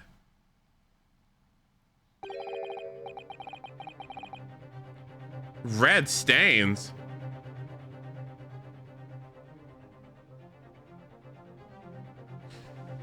Is that red? Is it oxidized blood? What is that? What? Why are you looking at me like that? I think it might be worth presenting some of our other findings in that area to Gina now.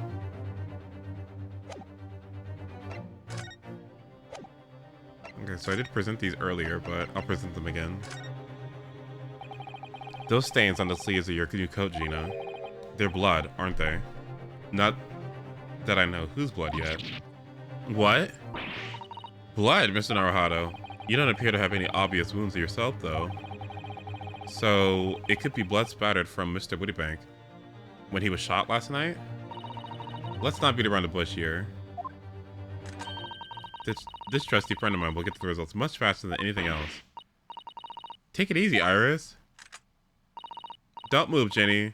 I'm gonna shoot.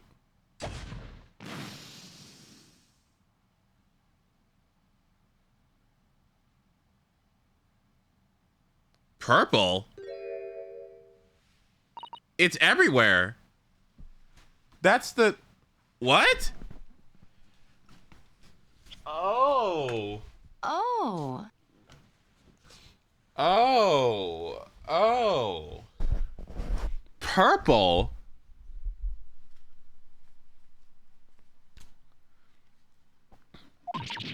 Oh my God. What did you do to him?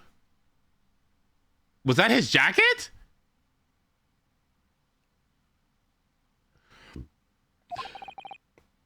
What the? Forget the sleeves. The whole coat is covered in blood. Of course, the black color of the fabric was masking the stains. That's why we haven't seen them until now. And the blood has reacted with the chemical to turn a purple color, which matches one of the samples we've already collected. Me after Ace throws his drink on me at the meetup when I win at Mario Party.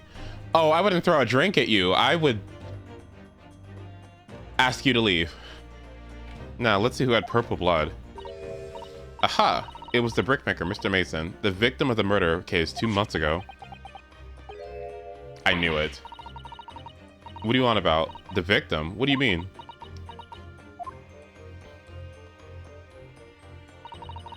It's a rather uncomfortable situation, Mr. Naruhado, but I think this makes things quite clear. It means the omnibus case is finally solved. The truth about who really murdered the brickmaker, Mr. Mason, is revealed. Oi! Would someone explain what's going on? Stop telling half a story.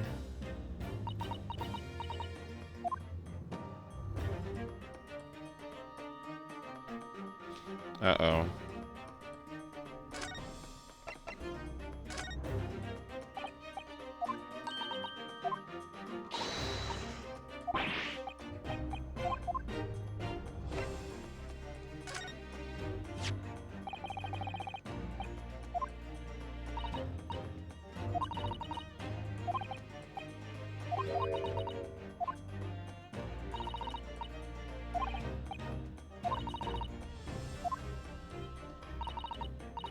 It was a dreadful mistake. Oh, okay.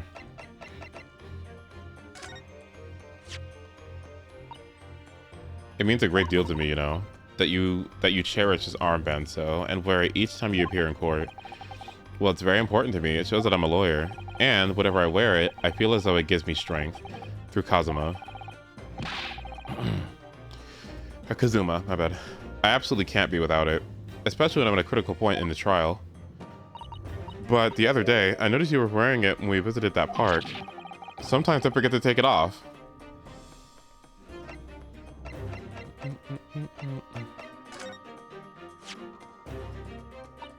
This one document could be the key to Gina's fate. We must fight tooth and nail for her freedom. Tooth and nail. You're very passionate about it, I see. Not that I don't understand. You know, I was surprised to see how neatly Gina signed her name. Oh. You wouldn't have expected it from an orphaned East End pickpocket, would you? Well, this is Great Britain, with a wonderful education system.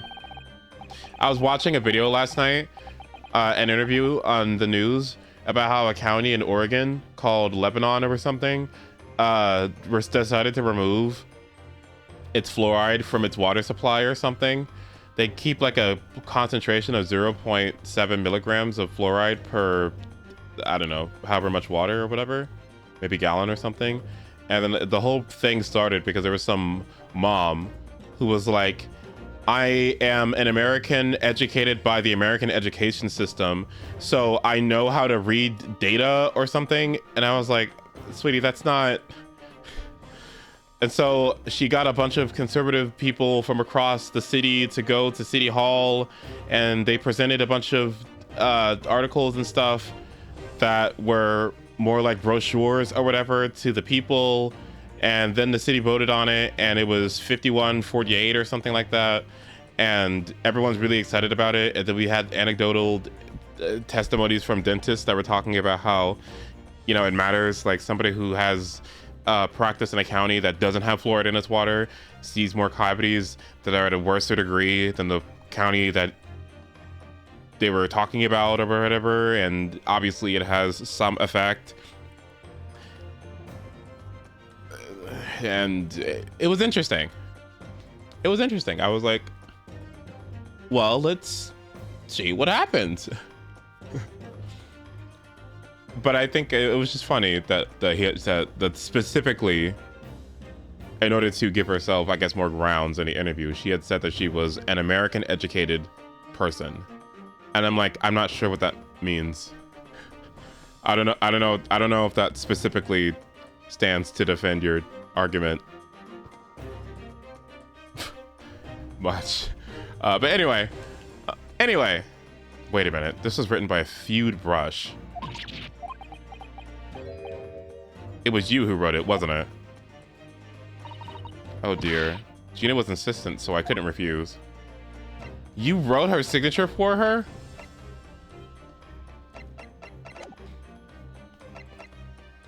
Why are you so messy? The truth of the omnibus case. We can now see that the victim's blood is all over Mr. McGilden's coat. But in the trial 2 months ago, the defendant said that said this in his testimony. Now I ask you, what good-hearted soul wouldn't rush to help a fellow bleeding from his stomach? I wasn't about to start worrying about me gloves now, was I? I reached out to give the man a hand. But if you look at this overcoat now, it's clear. I heard about that. I think something similar is going on here in the States as well. Wait, about the fluoride situation? Yeah. We'll see. We'll see what's up. Apparently fluoride has been in the water for the past 75 years, and suddenly it's a problem. So let's see what happens. Anyway, these stains couldn't have arisen from Mr. McGilda trying to pull the victim to his feet.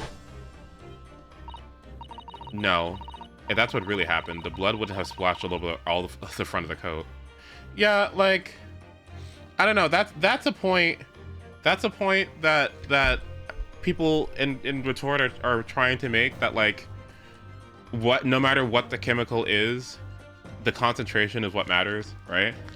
Like, we all breathe oxygen, right? But if we had 100% oxygen,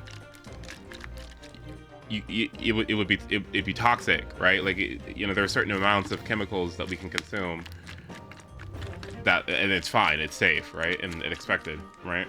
So it's about the concentration of how much of these chemicals that you're consuming that makes it lethal or not, right? And that's the part that people seem to ignore. No matter what it is, it's like, well, obviously we're not like drinking toothpaste, right? It's a trace mineral that improves oral health. Like, what's the problem?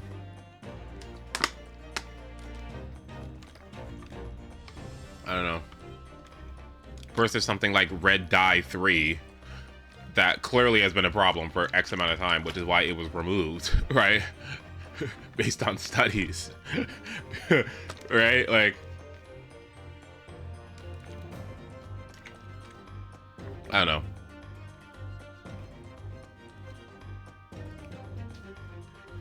Well, that's what I'm saying. Like, that's what I'm saying. I'm just like, I don't know if we're educated enough. I don't know if we're educated enough to be making claims like this. Like, I don't know. I don't know. That's all. I don't know.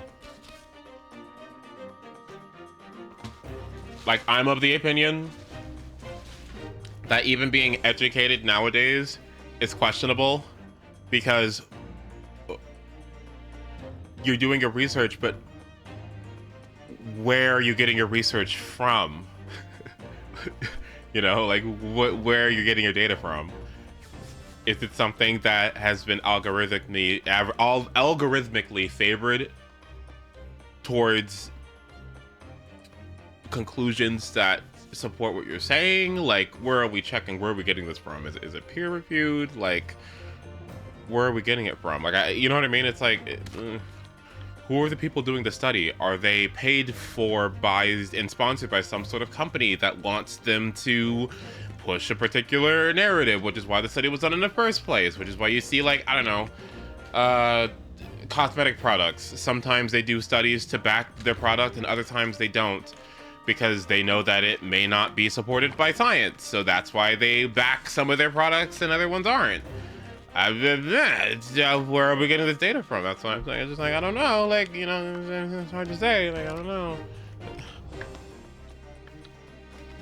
People doing AI result research, like, it's just, I don't know. It's scary. It's just scary. I don't know. It's a little scary.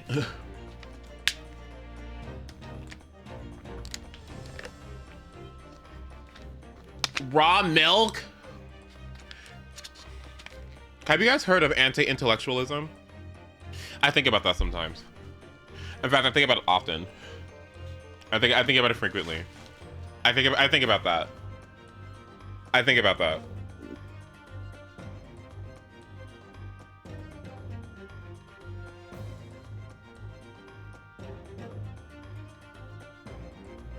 Is that like refusing to be educated? No, it's like being smart. It's like it's pushing stupidity, basically. Let's look it up. Let's look up the definition. Anti-intellectualism. Anti-intellectualism is hostility and mistrust of intellect, intellectuals, and intellectualism, commonly expressed in as depreciation of education and philosophy, and the dismissal of arts, literature, history, and science as impractical, politically motivated, and even contemptible to human pursuits.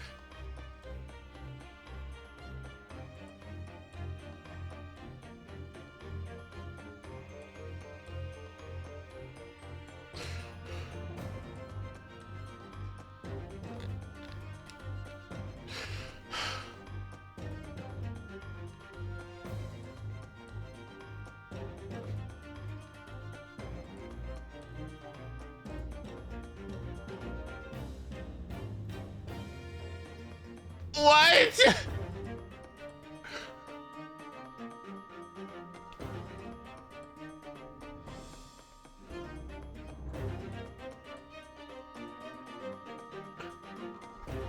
I'm gonna link this in chat. I'm gonna link this in chat. I can't read it right now, but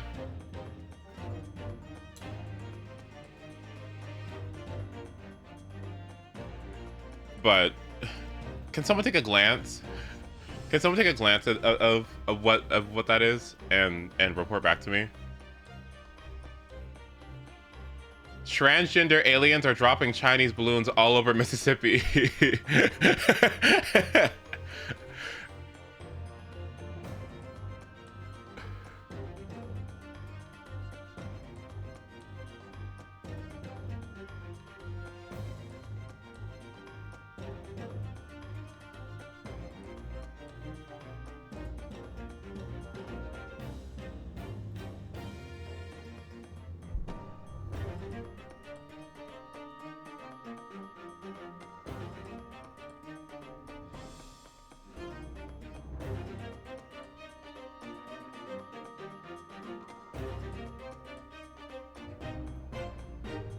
Sorry, I'm just shocked. I'm shocked. I'm shocked. Because I'm shocked reading this because I'm like, so what's the end then?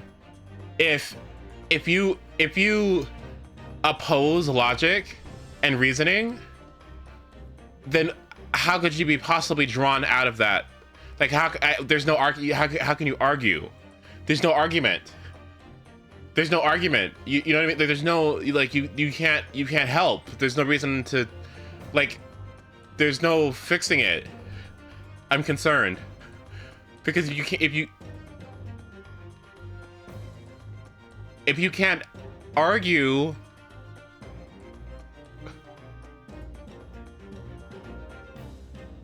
then how are you supposed to get out of the, what if it's wrong? What if it's incorrect? What do you do?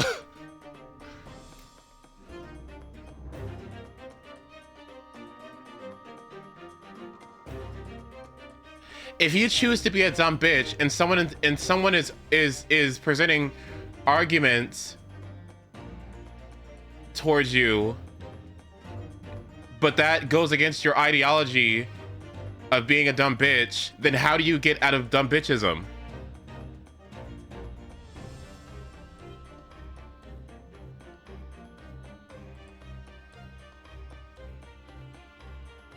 You just stuck. Okay, this is gonna piss me off. Okay, I'll have to look at this later.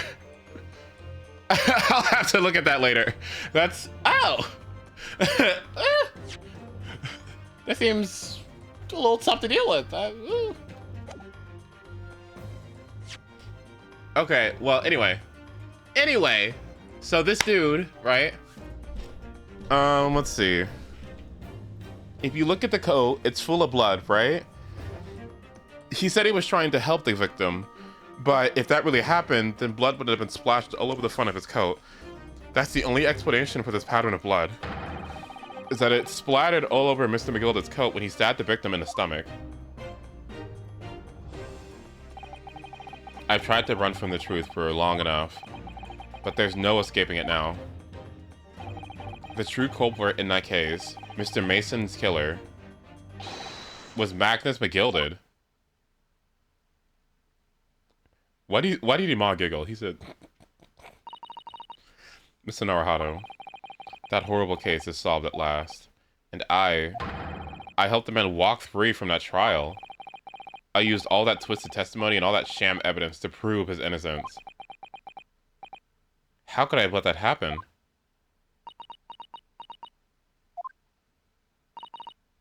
Bruno, did you believe him though? Did you believe Mr. McGilded was innocent? I believed, or rather, I think I was trying to believe. I wanted to, because believing in those that you represent in court is the defense lawyer's greatest weapon. A weapon?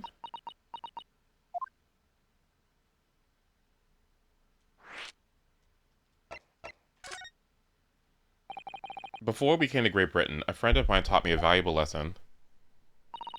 You mean Kazuma-sama? Listen, Ryunosuke. We lawyers are only human. We can't know for sure what the truth is and what is a lie. This is why we must resort to our primary weapon. An unwavering belief in our clients. That's really all we have. Unwavering belief. Only when we truly believe what our clients tell us can we fight with everything we have for their cause. In any battle, there can be no victory without faith. So I believe you, unwaveringly.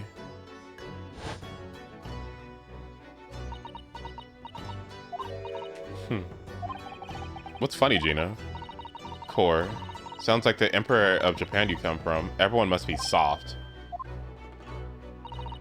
Well, come on. Look at the mess it's got you into, believing in that bog trotter. Yes, I inadvertently helped a murderer walk free. Well, at least you learned your lesson now, eh? Believing in people is never worth it. Someone always stabs you in the back in the end. As soon as you let down your guard, you had it. Take a leap out of my book. Believe no one. Get hurt by no one. Gina, may I ask you something? What? I'd just like to make absolutely sure. What would you like us to do with these representation papers for tomorrow's trial? How many times do I have to say it? Rip them up and chuck them away. Are you really sure that's what you want? I bet that's what he wants all now. Wait, and all now. Mr. I'm a believer lawyer over there. Don't forget it was me in that trial 2 months ago. I led everyone up the garden path, didn't I? And you're telling me you can believe in me after that? Not likely. Well, Mr. Naruhado, a lawyer's primary weapon is an unwavering belief in his clients. Ultimately, it comes down to whether or not I feel I can trust Gina after everything that's happened. I can trust her. Gina, let me say it again. Please allow me to represent you in tomorrow's trial. Are you half-baked? Not at all. You've not once admitted to committing the crime, have you? What's more, I believe that you're telling me the truth. Seriously? Mr. Naruto. Didn't you hear all what I said before? I'm a born liar, fibs just trip off me tongue, and I'm a diver, don't forget. I pulled the wool over your eyes 2 months ago and got you in all sorts of trouble. Why would you ever trust me now? I just don't get it. Gina, do you understand why you chose not to put your trust? I do understand why you choose not to put your trust in others, but I assure you, there is more to this life than you realize. What do you mean? The world we live in is full of people you would do very well to trust. People who would never let you down. Huh? It's true that I'm just a student of law, and I'm certainly lacking in the courtroom experience. But I can promise you this. Whatever happens, until my very last breath, I am completely on your side.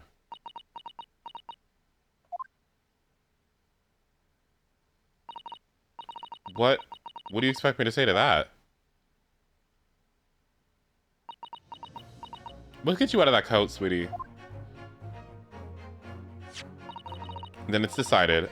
I will take these papers now and carry out the necessary preparation for tomorrow's trial. It would be a shame to throw them away now after it's been pinned with your name so beautifully. Do what you like.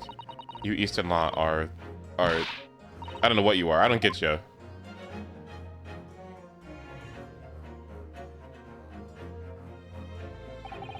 Gina's taken herself off to the back of her cell. She'd never admit it, but I hope she's feeling relieved.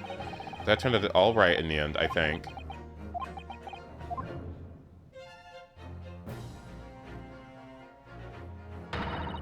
Whoever's hiding there, show yourself at once. Eavesdropping is the height of cowardice.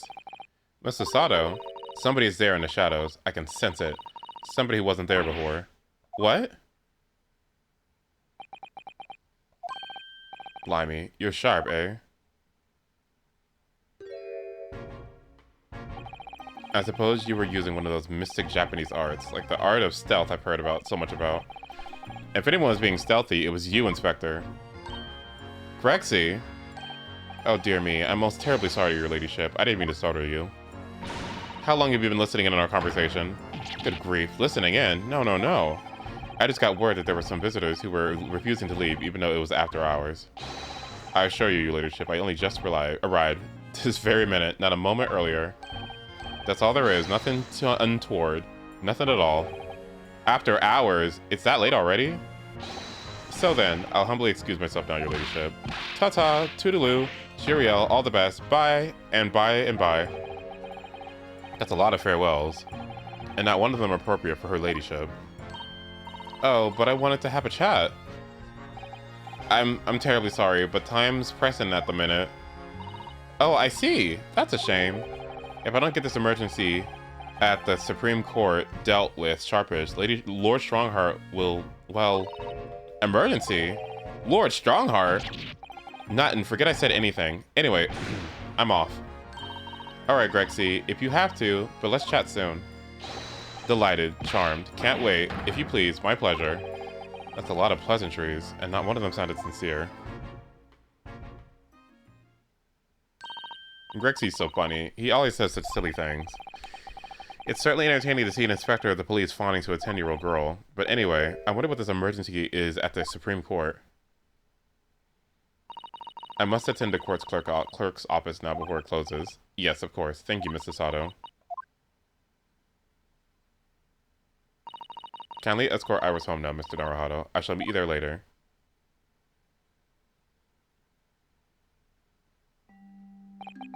And so our investigation came to an end.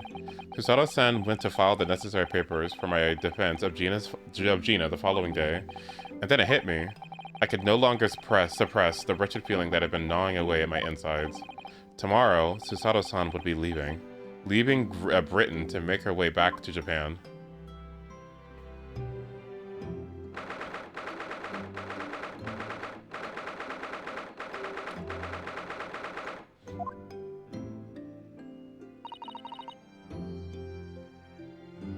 Naruhodo-san, it's been a very trying day, hasn't it? I do hope you're not too exhausted. What about you, Susato-san? Today has been even more trying for you, I'm sure. Mr. Shone was shot before our eyes, Gina was arrested, all on the back of the news that her father's fallen ill and she must return to Japan at once. I hope your father recovers soon. Thank you for your kind words.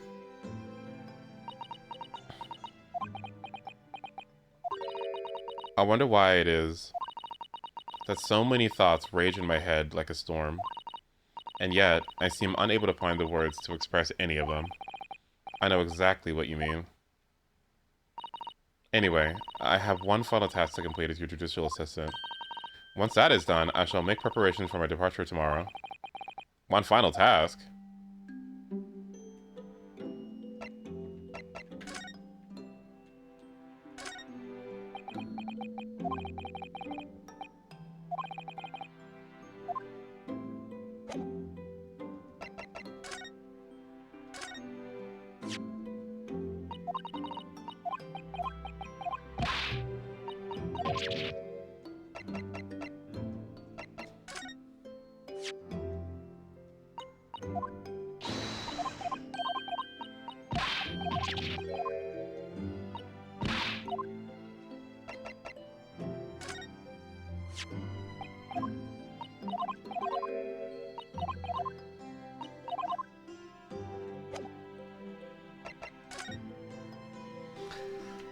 Alright, going back to Japan. It's just 2 months since we arrived in London, but we managed to establish this office. It was finally feeling as though we were settling in. I would be lying if I said I felt no regret. I'm so sorry, Susato-san. It's just so sudden.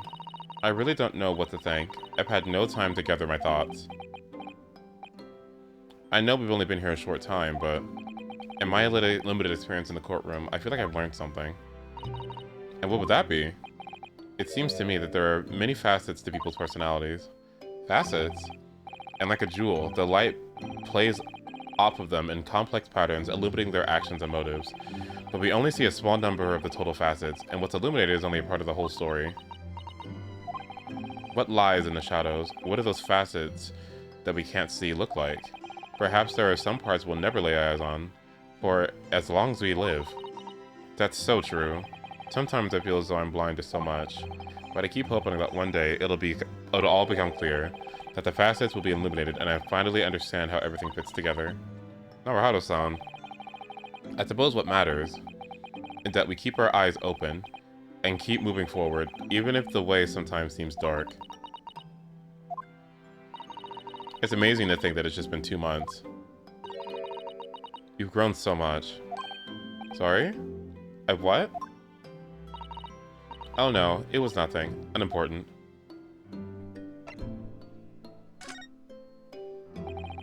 Do you know what time you'll leave for London in the morning? Yes, I picked up my ticket earlier. I shall be leaving here at 4 a.m. I see. Well, I'll escort you to the station. Absolutely not. Sorry? I'm sure you realize why I could impossibly let you do that. You have a very important day ahead of you tomorrow. Gina's trial. Yes, I know, but every word you utter will have the potential to determine Gina's fate. Damn. Shit. Oh my god. Wait, that gagged me too. Oh, fuck. Every word you utter will have the potential to determine Gina's fate. You must get as much rest as possible, even though, like me, I'm sure you will find it hard to sleep. But please, for me, do try. You mentioned one final task a moment ago. What do you mean? Oh my, I nearly forgot. Please, I want you to have this. What is that? Some huge bundle of documents? It's my notes, from the case 2 months ago. The murder that was committed on the omnibus. The McGilded case. It seems to me that this case of Mr. Wittybank's murder, of which Gina is accused, is very much tied with that omnibus case, in ways that are not yet completely apparent, so I took the liberty of consolidating all my writings about that case for you. With everything else you have to think about, Susato-san still managed to do this, and all neatly laid out for me in her beautiful handwriting. It was my pleasure. I can only hope that it'll bolster your case for tomorrow for Gina. Thank you so much, Susato-san. I'll do my best to use it wisely. You really are the best judicial assistant in the world. Well, that's extremely flattering. But I'm sorry to say that I've been a complete failure. Sorry? I didn't quite catch what you said there. Oh, ignore me. I was just mumbling to myself.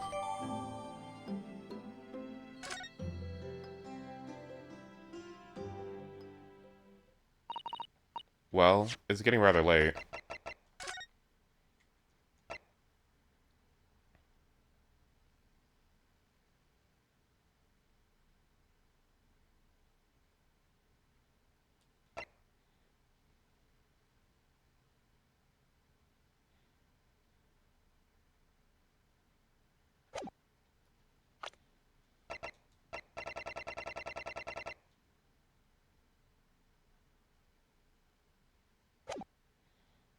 Well, it's getting rather late. I think you should go to bed now, Naruhata-san. I must finish packing up my things in my room. Susato-san, I wish you the very best of luck tomorrow. Good night. Wait, there's something I need to say.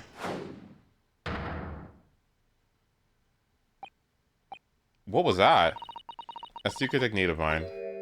The Susato shutdown. Shutdown?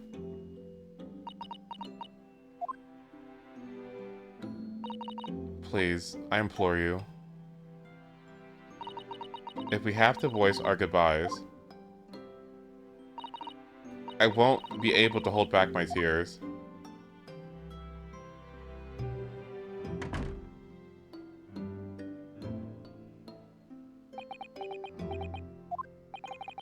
Susato-san.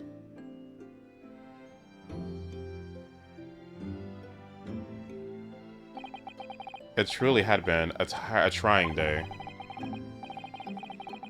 On our feet for hours, getting Gina to open up to us, and learning the truth about the nemesis of a case. Physically and mentally, I was exhausted.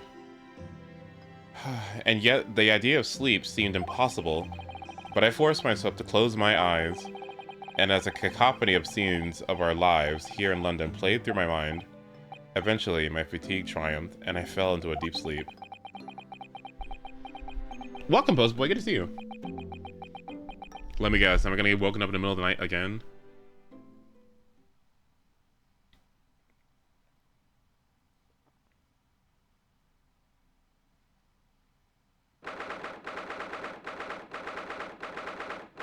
It's okay. If worst comes to worst, we can train a parrot to cross-examine for some humor. Well, let's see what happens. Yes, I quite understand. That is a great weight off my mind.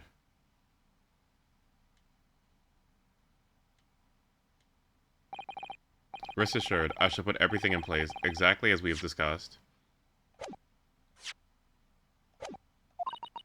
Thank you so much. It has been an honor and a pleasure to be acquainted with you, Mr. Sholmes. On the contrary, the pleasure has been mine. I bid you farewell, and Godspeed.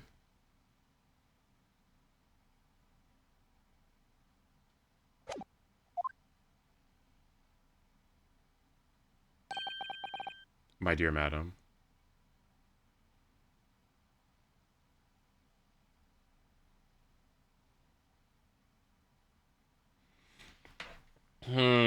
Well, clearly there was something Kazuma was supposed to do that she's not telling to Naruhodo. Like, clearly there's something going on there that she's not opening up about.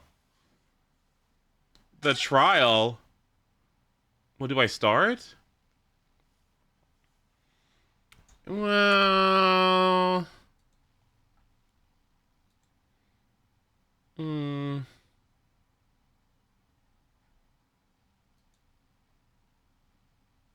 I could do some.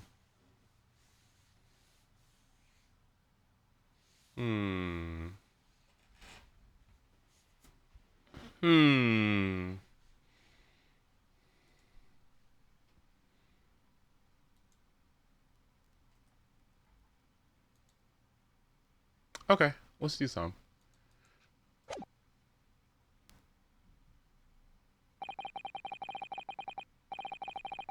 When I awoke the following morning, Susato-san was already gone. Outside the window, the rain came down in sheets.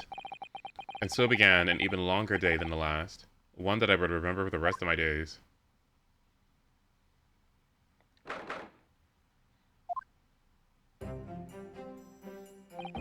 Good morning, Gina.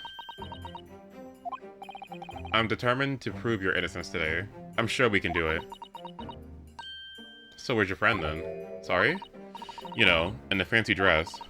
So Sardo, or however you say it. I don't know. Mrs. Sato had to leave early this morning. She was already gone by the time I woke up. You alright with that, Arya? Forget about me if you like. Go and see her off. It's fine. It's not as though Mr. Sato and I won't meet again. One day. Even so. But you, Gina. You only get one chance. This trial today is all we have.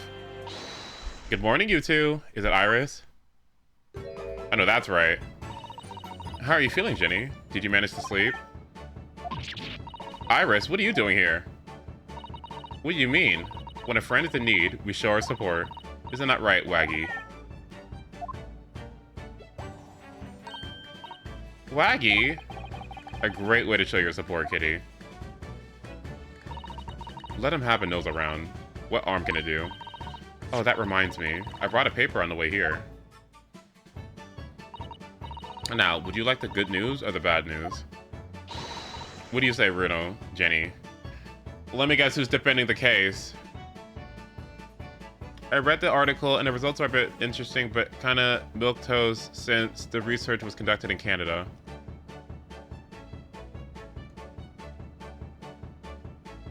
Okay.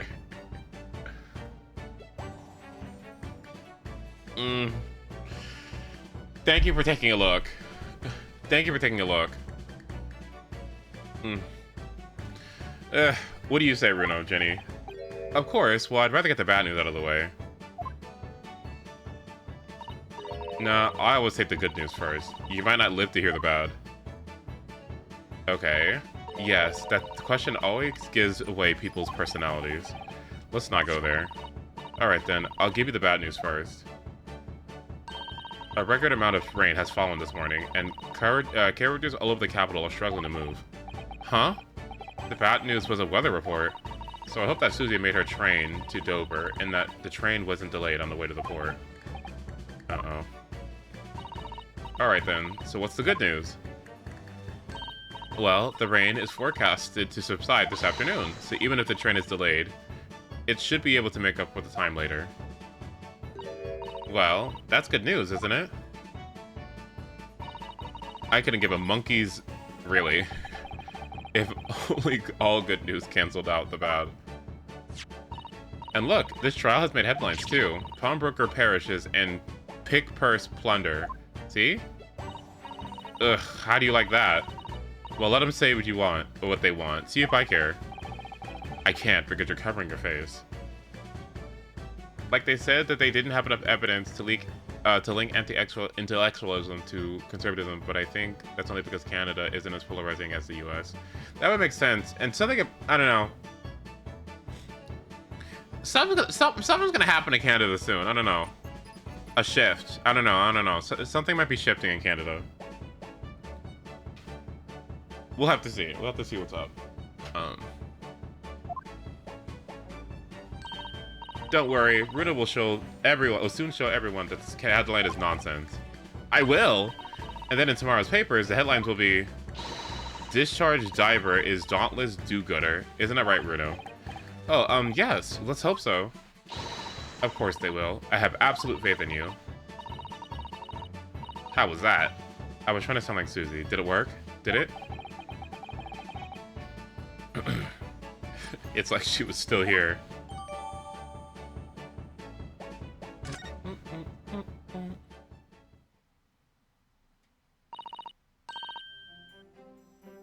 Good luck then, Ruto. I'll do what I can.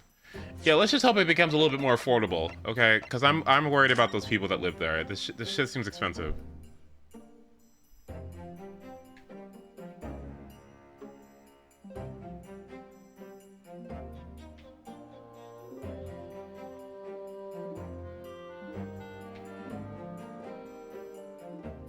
I'm trying to read this freaking paper.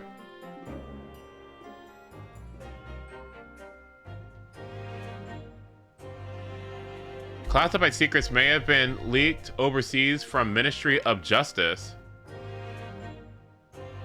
Ministry Mole? Classified secrets may have been leaked overseas from Ministry of Justice.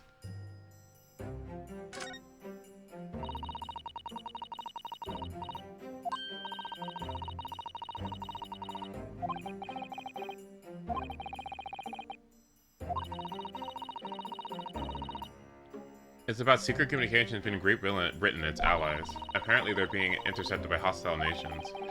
Communications are being intercepted? But how would somebody be doing that? That's the question, isn't it? I've come up with 3 different possible methods so far. Are you looking for a new career, Runo? No, of course not. I wonder. Perhaps this is what Lord Strongheart was talking about yesterday. Yes, it could be. And that would explain why Grexy is running from pillar to post at that moment.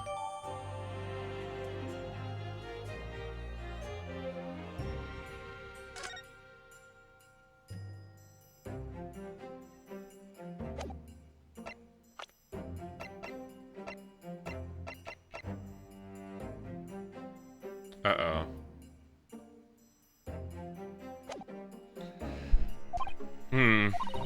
Obviously, I don't know the law like Susie does, but still. I'll be by your side the whole time, giving you moral support and encouragement. I'm not sure that big thing is as comforting as you think it is, to be honest, but thank you, Iris. That's very kind of you. Oh yeah, Iris. Yes, Jenny? Well, I was wondering is all about Sholmes. Did they pick him up alright? Yes. The operation was a great success. But Hurley still hasn't come around yet. Huh? I've asked for a friend of mine at Scotland Yard to send a telegram as soon as he wakes up. I'm sure Gregson will let us know the moment there's news. But I thought he was supposed to be asleep. No, Susato-san and no Mr. Sholmes. It's all down to me today, to prove that Gina is innocent of this crime. And why has he not been in court, by the way? I don't think I've seen Sholmes in court once, actually. Is it because he has history with Lord Van Zeeks? Or whatever?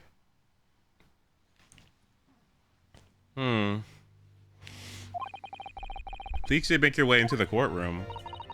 It's time then. Yes, let's go, Gina. Iris. Lead the way, Bruno. Poor Gina. She's trying to put on a brave face. But I can tell that she's worried and scared. I had to believe in her from start to finish. That's the weapon that will secure the victory from here. If I learned anything from my great friend, it's that... Oh, it's that.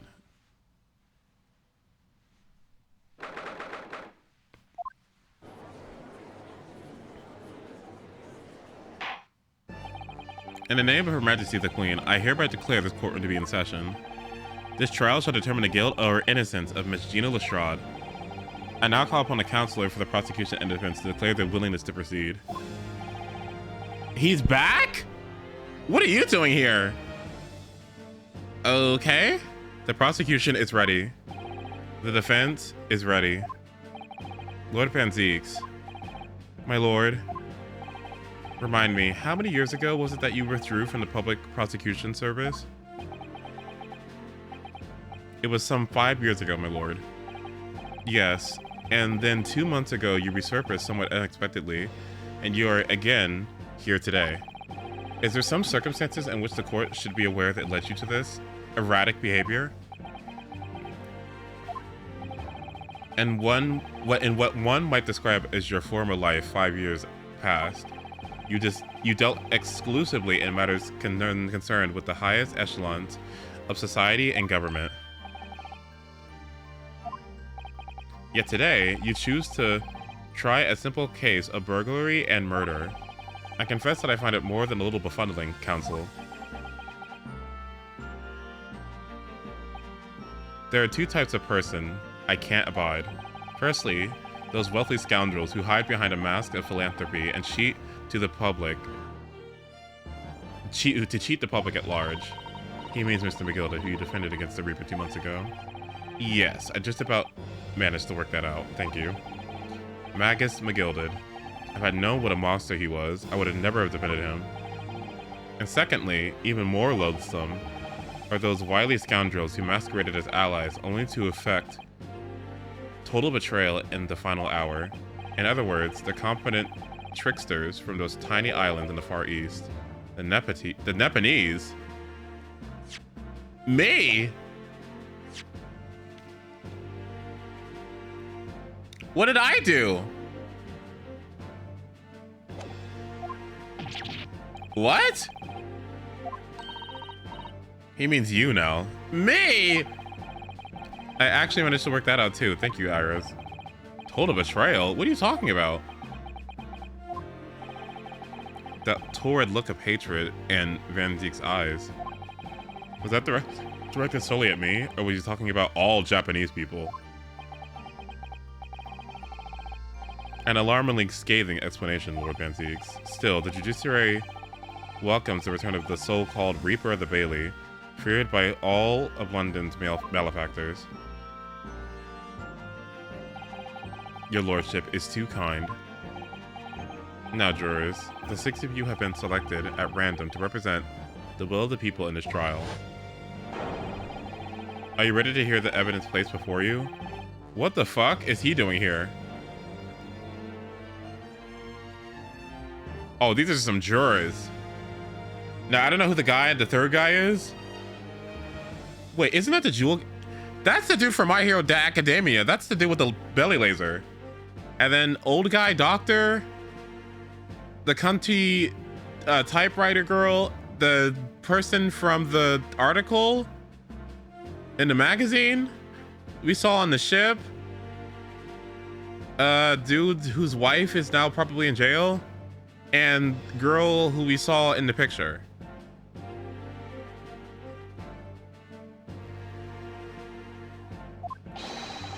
Former lieutenant in the British Army here.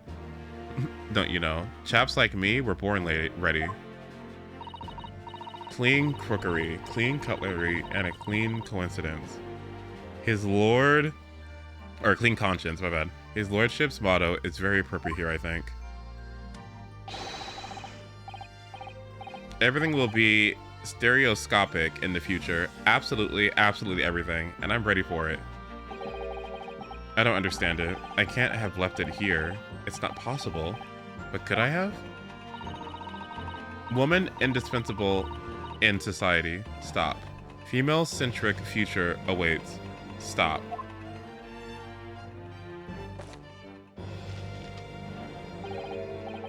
Good day. I am visiting London for sightseeing. I would like to take bus to Crystal Tower, please.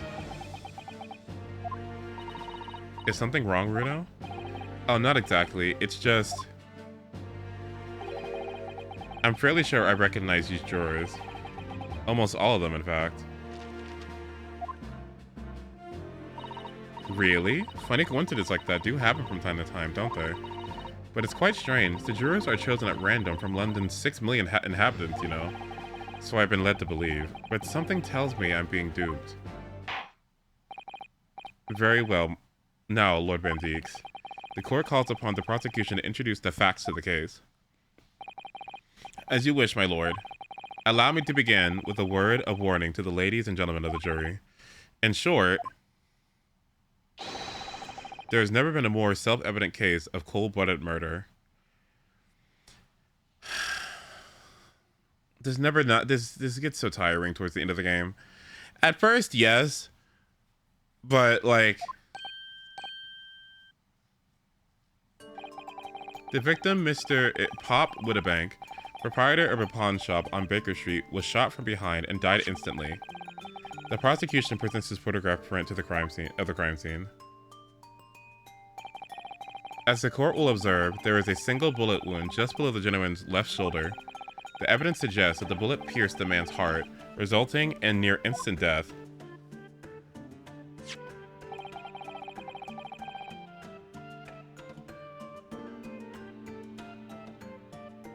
Being duped by the game's designers for not wanting to design unique jurors for every case. Okay. Moving on to the findings of Scotland Yard's coroner. The report states that the bullet entered the body and a rising diagonal trajectory. So she's shorter, so that means she would shoot upwards, right? And what's that supposed to tell us? That someone shorter or someone from the ground shot upwards?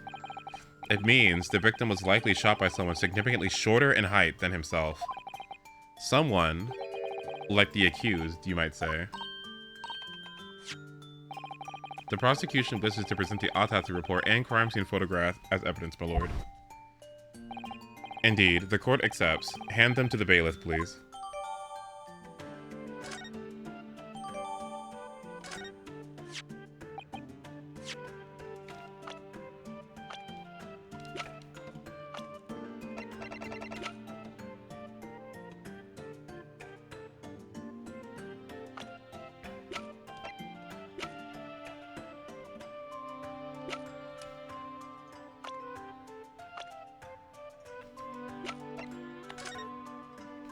Details of the victim. Dr. Stevens. Okay. Okay.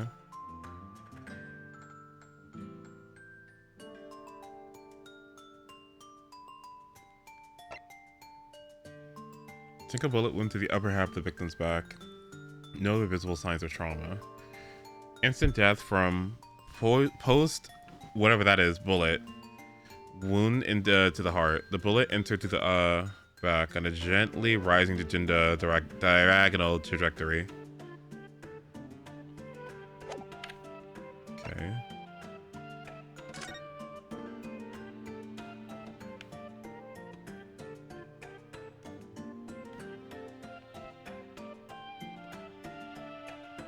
Shot in the back, fell forward.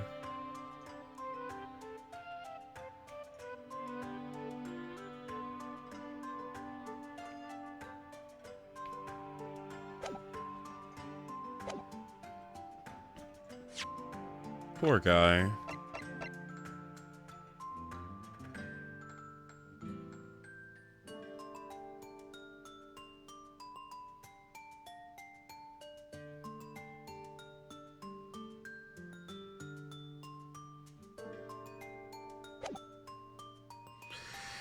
I now ask the court to turn its attention to this plan of the establishment where the incident occurred. The proprietor was found in a storeroom where he kept articles pawned to him. A windowless room with a single point of entry. A door to the main shop was found locked. In this sealed chamber, there were 2 persons present. Did you say sealed chamber?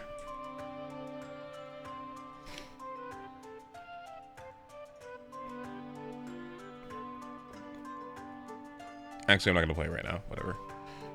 Anyway, 2 people present.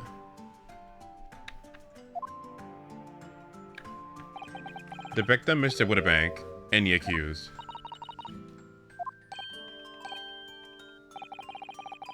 It may further interest the court to know that when the accused was discovered at the scene, she had in her hand the gun that was used to fire the fatal bullet.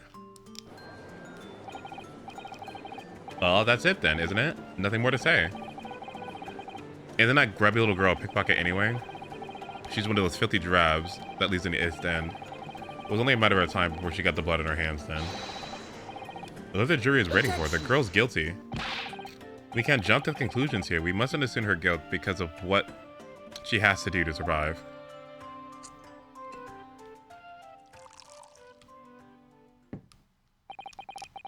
Or I learned Nepalese friend. It is you who mustn't jump to the conclusions. The prosecution has barely begun presenting its case. Conveniently, this appalling act of murder did not go unobserved. There were witnesses. Good gracious. After their testimony, this girl's true nature will be exposed. Pitiful pick purse or cold-hearted killer. Here's to establishing the truth.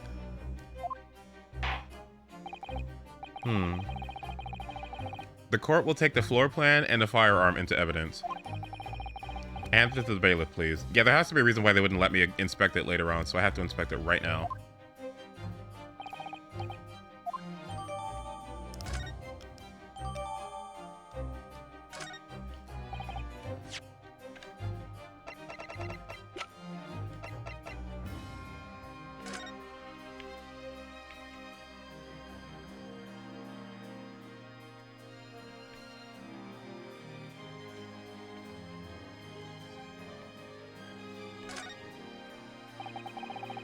Okay. The cylinder is completely empty. Right, okay.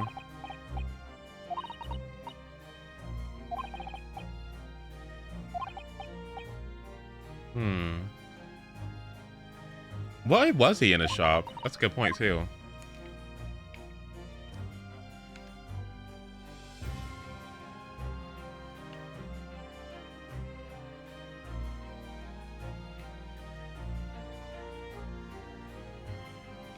Well, there has to be a reason why we can expect it now, right?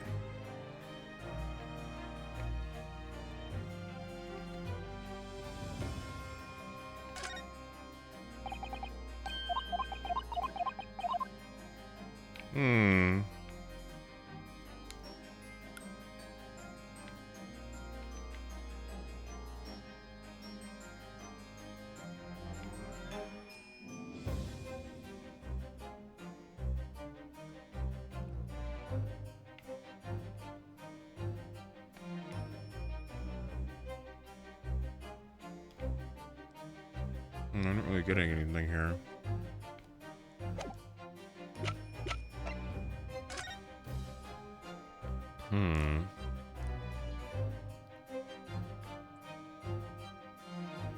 Okay. This isn't good. I feel like the mood in here has been turned very gloomy all of a sudden, Bruno. I think that's because it has.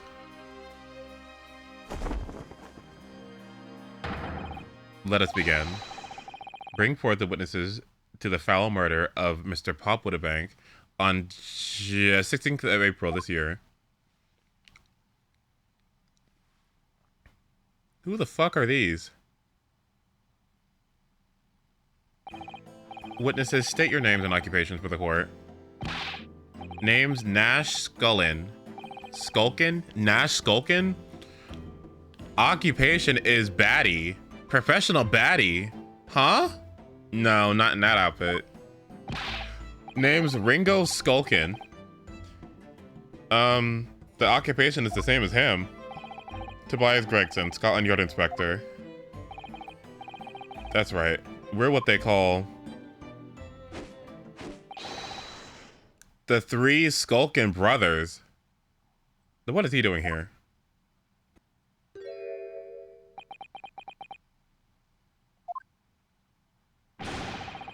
What are you letting me like that for? Don't let me in with you lot.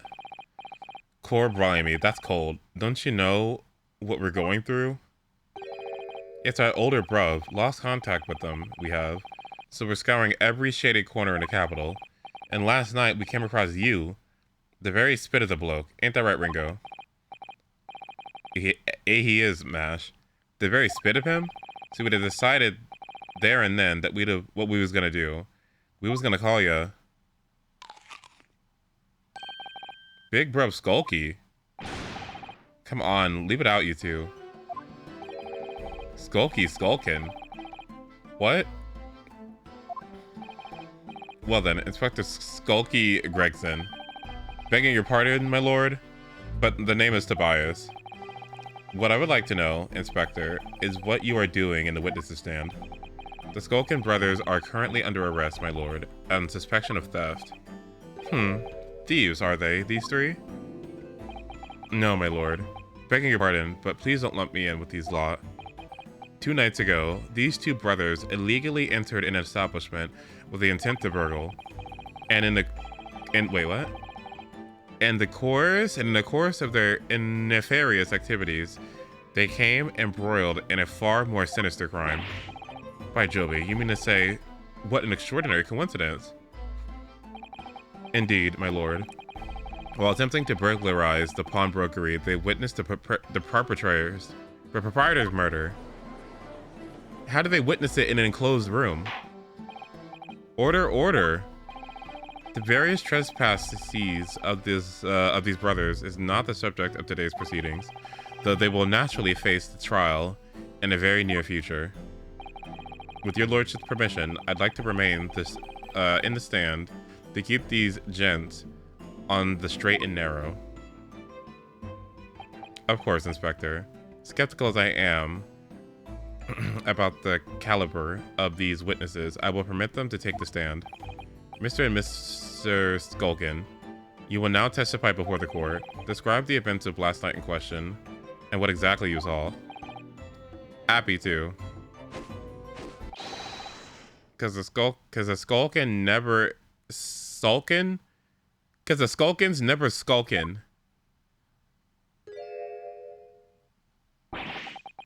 Get out of it.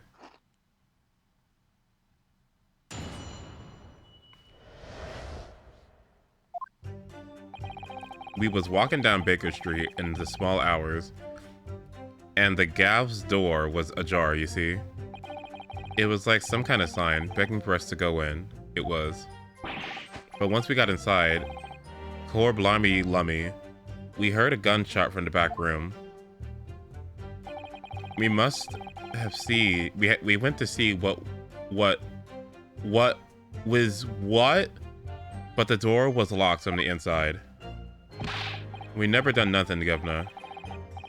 We never took nothing. We left after that, nice and quiet.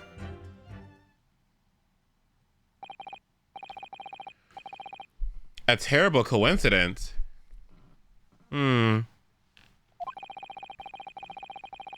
At the precise moment these miscreants entered the property, an even more sinister crime was afoot.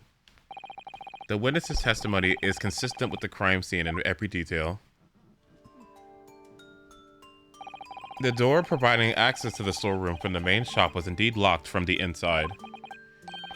Who goes towards a gunshot? And within, only the victim and the accused were found. Why would you be robbing a store, hear a gunshot, and walk towards the gunshot? Wouldn't you leave? I'm asking y'all too. Wouldn't you leave? I would leave. I would have left. I would have been like, oh, I'm getting the fuck out of here. I would have been leaving. I would have been getting my ass out of that building as soon as possible. But okay, I guess we went towards it and checked that the door was locked. Fascinating. I must say, it does appear to be an overwhelmingly simple case. Still, the defense may cross-examine the witnesses now, of course. Counsel, if you please. Counsel? Yes. What's the matter, Bruno? Sorry, I was just stunned into silence for a moment by the blatant lies told by that pair in the stand. I know that it's all nonsense because I saw it with my own eyes. I'll just have to expose their testimony for the pack of lies it is. What do you mean the door was open? Like, what do you mean the door was open?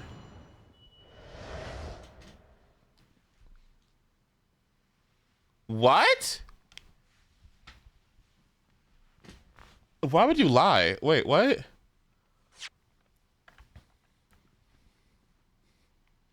What?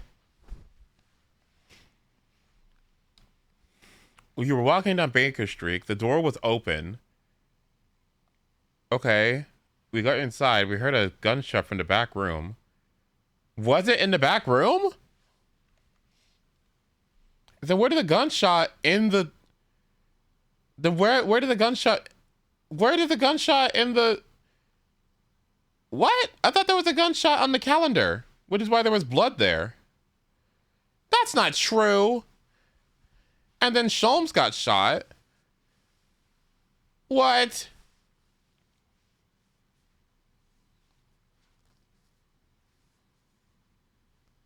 What?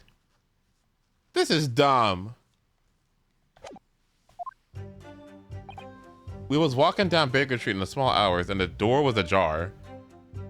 Okay, hold it. Hold it. The front door of the Woodabanks was just ajar. What time of night was this? It must have been about 1, right, Ringo? Yeah, I'd say so, right, Skulky? How would I know? The place would have been shut at 1 in the morning, just like every other shop in town. Well, it was pitch black inside. It's true. Ain't that right, Ringo? I'm not sure, Nash. I seem to remember a little light burning inside. What about you, Sulky? Meal mucker. Leave me alone. There's definitely a small lamp burning inside. That's what alerted us to the situation in the first place. And when these gentlemen ventured into the open establishment, the accused, Miss Gina Lestrade, already had the muzzle of her gun trained on the unfortunate victim. That is purely conjecture. Perhaps, but it changes nothing. These brothers inadvertently wandered into the middle of a cold-blooded murder simply because they found the door of the victim's establishment was open and ventured inside. Right, that's what happened. It was like some kind of sign begging for us to go in. But once we heard it, we were inside. We heard a gunshot in the back room. Hold it. Hold it. A gunshot, you say? Just the one. Are you sure about that? Yep, just the one, Governor. I can swear to that. It was, Nash. It was. Ain't that right, bruv? The firearm used belonged to the victim himself. Yes, Mr. Wittybank always used to leave his gun lying around the counter. Right, I remember. When we examined it, we found that the revolver was completely out of rounds. That makes sense. Mr. Wittybank always used to say that he would only kept a single bullet loaded. That's true. I remember he was always saying that as well. So we can say with considerable certainty that only a single round was discharged from the firearm used as a murder weapon. So where did the other shot come from? Yes, my lord, we can. And I should remind the court that the firearm in question was discovered in the hand of the accused. Wonderful. We went inside to see what was what, but the door was locked from the inside. Yeah, you're gonna have to tell me about what the hell this means. You walked towards a gunshot? Do you mean the door between the main shop and the storeroom? If my learned friend is having difficulty grasping the situation, perhaps a drawing would help. Excluding the shop's entrance, from the street, there is only one other door, that of the storeroom. Of course, there was only a little lamp oil burning, nothing much to see by. And the door was hidden behind a certain wall and all. That's right. When we arrived, the door was mostly obscured by the curtain. Tell me, why exactly did you try to open that door? Huh? Any normal petty thief would run at the sound of a gunshot, I should think. Yeah, that's what I'm saying. Why would you do that? Oh, your turn, Rabbit Ringo. Well, Nash, yeah. I suppose you have to say we ain't normal, huh? Broadly speaking, humans respond in one of two ways to hearing a gunshot or scream. The timid flee, gripped by fear, while the courageous investigate to see if they might help. If you heard a gunshot, I need everyone to answer. Press 1. If you heard a gunshot, you would be running towards it. In the middle of the night at 1 a.m. while I was robbing a pawn shop? Would anyone here be doing that? No? Why would anyone do that? I'm robbing a place and I'm here to be fucking Superman. I'm here to be the fucking Justice League trying to help people out. Paw Patrol trying to go help. Excuse me? These gentlemen are some of the latter inclination.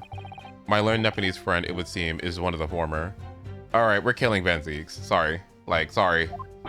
That's enough. Somehow I just proved that I was a coward that night. Thank you, counsels.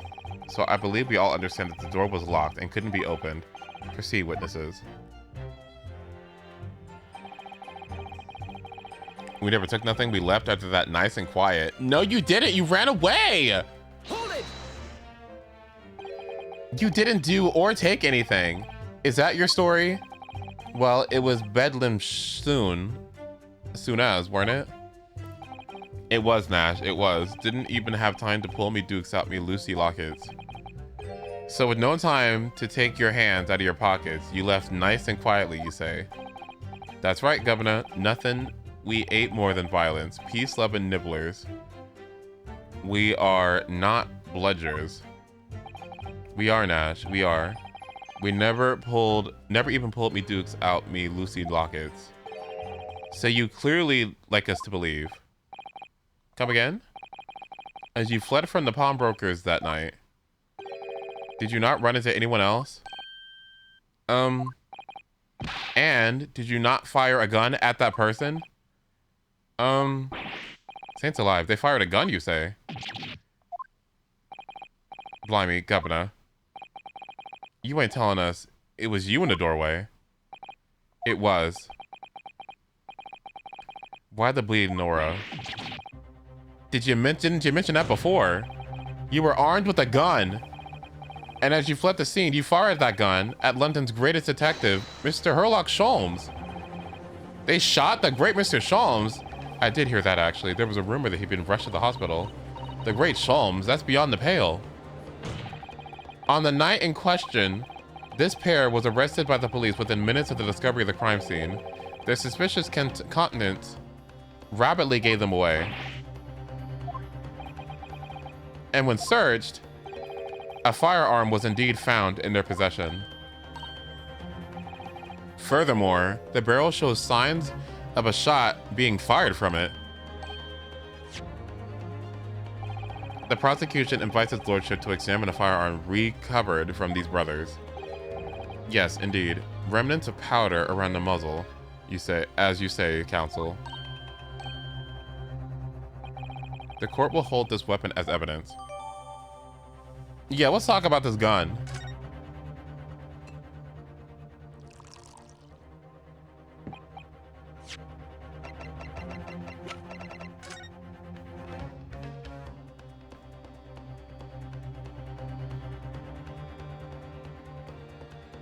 Where? I'm sorry, I don't know anything about guns. How do you tell if it's been shot or not?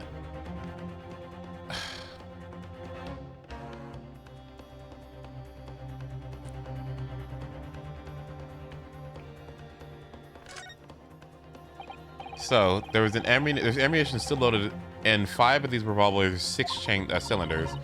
Yes, which tell us that only a single shot has been fired from it. Exactly. The bullet that hit Hurley, in fact, wasn't it? Yes, it happened almost as soon as we walked into Winnipeg's door. I'll make those brothers pay.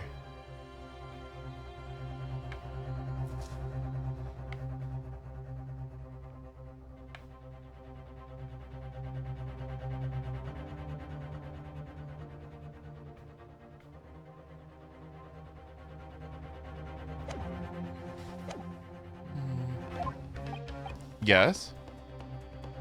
Here's to you successfully presenting the evidence. For yes, there are little telltale signs of spent powder on this gun, and a single bullet missing from the cylinder. But the prosecution demands evidence that it was fired at the scene of the crime under scrutiny of this trial. Well, I don't need evidence, because I was there. Objection. However, the rest of us in the courtroom were not. If the defense fails to provide evidence in support of his rash claim, we shall have no choice but to toast your incompetence and move on. Evidence that these two fired the gun before they left Winnipeg's last night. Okay, is this still tutorial baby mode? Take that. The evidence is in this portfolio. What on earth do you have there, counsel? During the course of our investigation, we discovered a number of bloodstains. Not trusting the police to do the job they've trained to do? How arrogantly Nepalese of you. Well, anyway, we analyzed all the blood samples we found and recorded the samples in this portfolio. And you claim to have the evidence that the court is demanding therein? Yes, my lord. No more dilly-dallying then, counsel. Present the pertinent evidence at once. What do you have in your portfolio that proves these witnesses unloaded a firearm at the scene?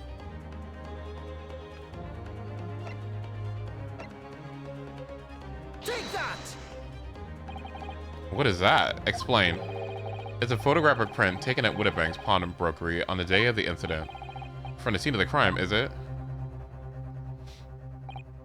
Is that a bullet hole? And if my eyes don't deceive me, it appears the bullet is still lodged there. Yes, as your lordship noticed, the bullet pierced Mr. Winnipeg's calendar. Wasn't there a camera in there that shoots a shot every hour or something that was really expensive? The date being shown is the 16th of April, the very day of the pawnbroker's death. The incident that occurred 1 hour after midnight. But this indicates that a separate shot has been fired sometime after the calendar has been set to the 16th. That's right. And while it isn't irrefutable, the defense believes that this is credible evidence that the witness did fire a round from their gun and the pawnbrokers that night. Yeah, what's to say he didn't die earlier? Why would the door be locked from the inside? And what's to say that Gina... How would somebody lock somebody... How would somebody be locked in there? How would she be locked in there with a dead body? Maybe if it was nighttime and she was scared or something? How?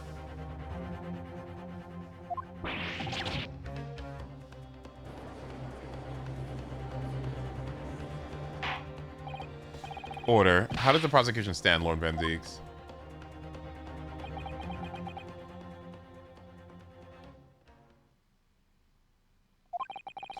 If that is the direction my learned friend wishes to take, the prosecution has no objection. What? But you'll forgive me for flinging my hollow chalice aside in disgust at this repugnancy it exposes. Yes, on the night in question, these brothers entered the pawnbrokery illegally. And like the bold baddies they claim to be, opened fire on the new arrivals before fleeing back into the street. Take it easy there, Governor. You're gonna let us stand in the soup? We had a deal. You weren't gonna get into them details. Tell him, Skulky. Set the bloke straight. I have nothing to add. So he knew, did he? Lord Van Zeeks knew their testimony would almost certainly expose the extent of their crimes. It would seem now that I owe my learned Nepalese friend a word of gratitude. What do you mean? What I mean is that you have helpfully confirmed an important fact. To what fact do you refer, Lord Manzeeks? As has been established, the point of their arrest, a single shot has been fired from the brother's gun. However, if that shot found its target in Mr. Sholmes, then clearly these witnesses cannot be accused of the fatal shooting of the proprietor and the victim. In other words, these two men have no material connection to the murder of Mr. Woodabank at all.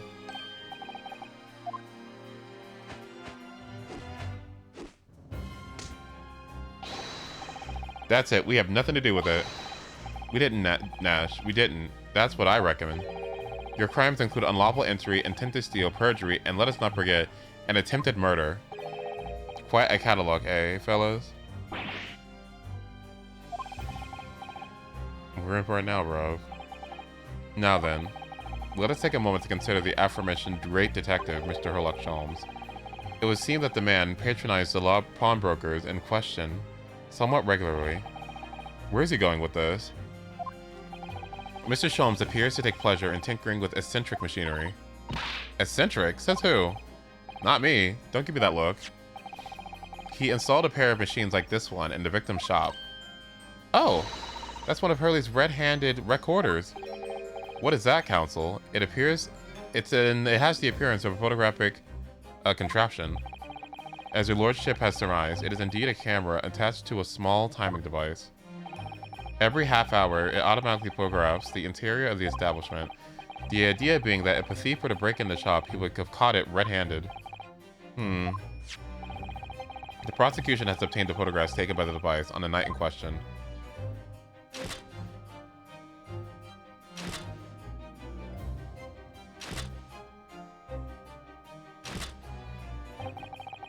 As the court will observe, the copious identical prints are produced in quite a desultory fashion. Rather prodigal, I feel. In fact, there are two such devices in the victim's shop, my lord. If I may refer to the court, let's see, to the plan of the premises, and their respective positions here and here.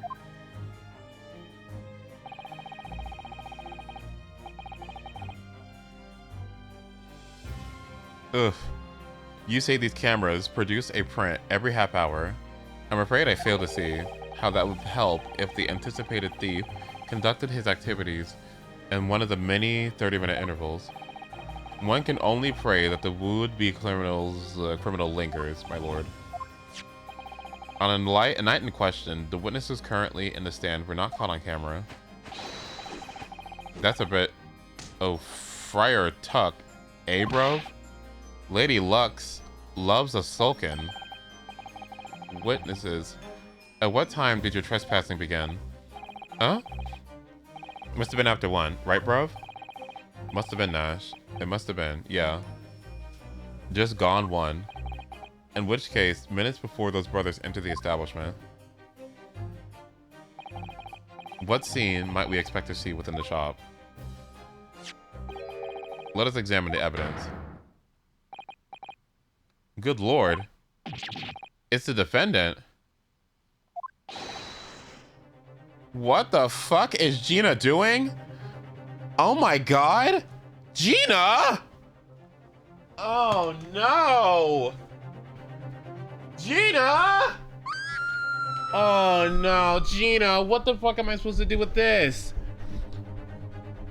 Gina! Oh!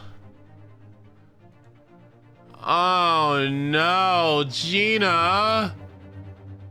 Oh no! Oh.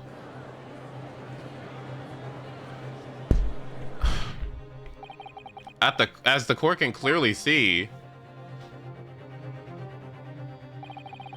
the accused's picture, gun in hand, facing the victim over the shop's counter, but he was shot in the back, so who cares?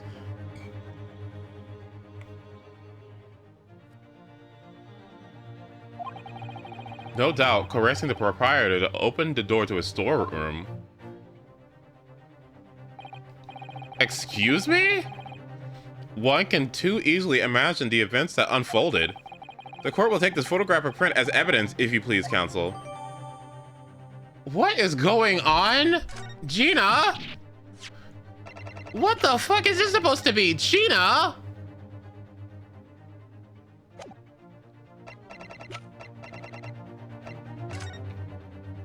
Gina, what is going on? What am I supposed to do with this?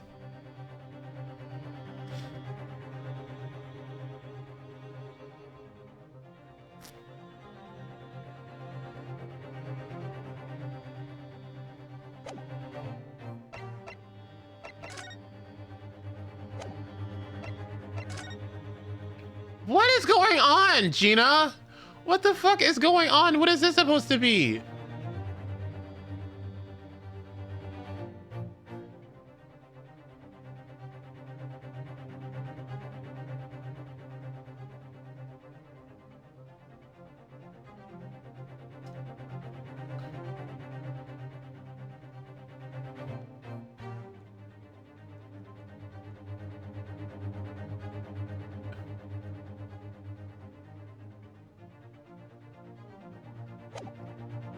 No, this doesn't make sense. With flash wait, with flash photography?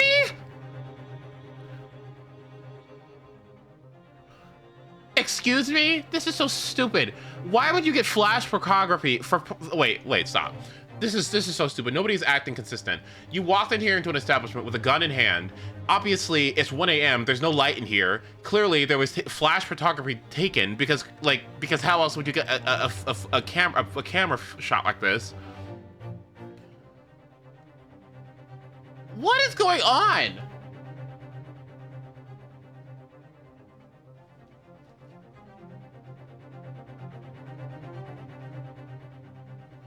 Okay. All right. Well, I don't believe it. Jenny? In short, the accused is the only person who could have possibly killed Mr. Woody Blank. All right. Well, here we go with the guilties. I say, my lord.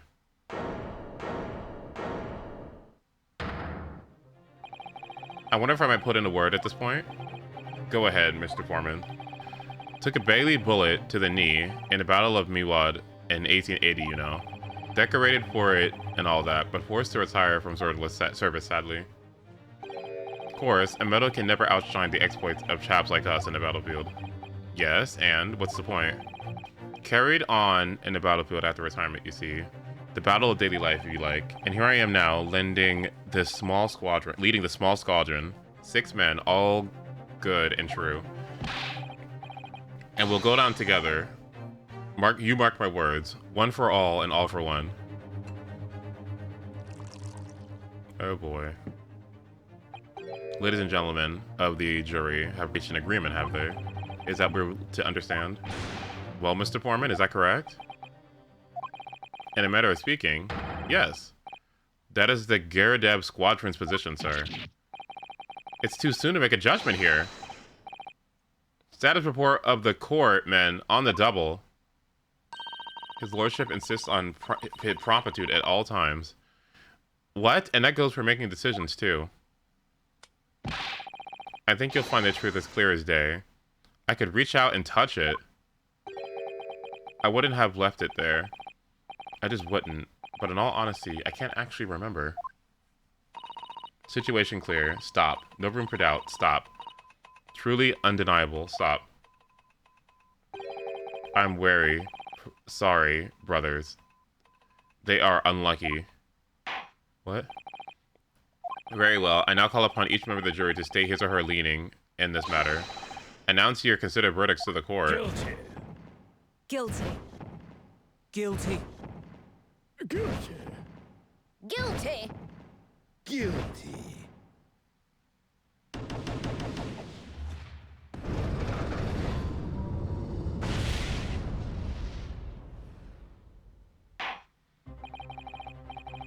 I'm gonna be honest.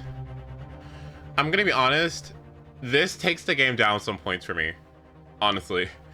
This stupid mechanic, I think, honestly, like, actually does take the game down for me. I really fucking hate it.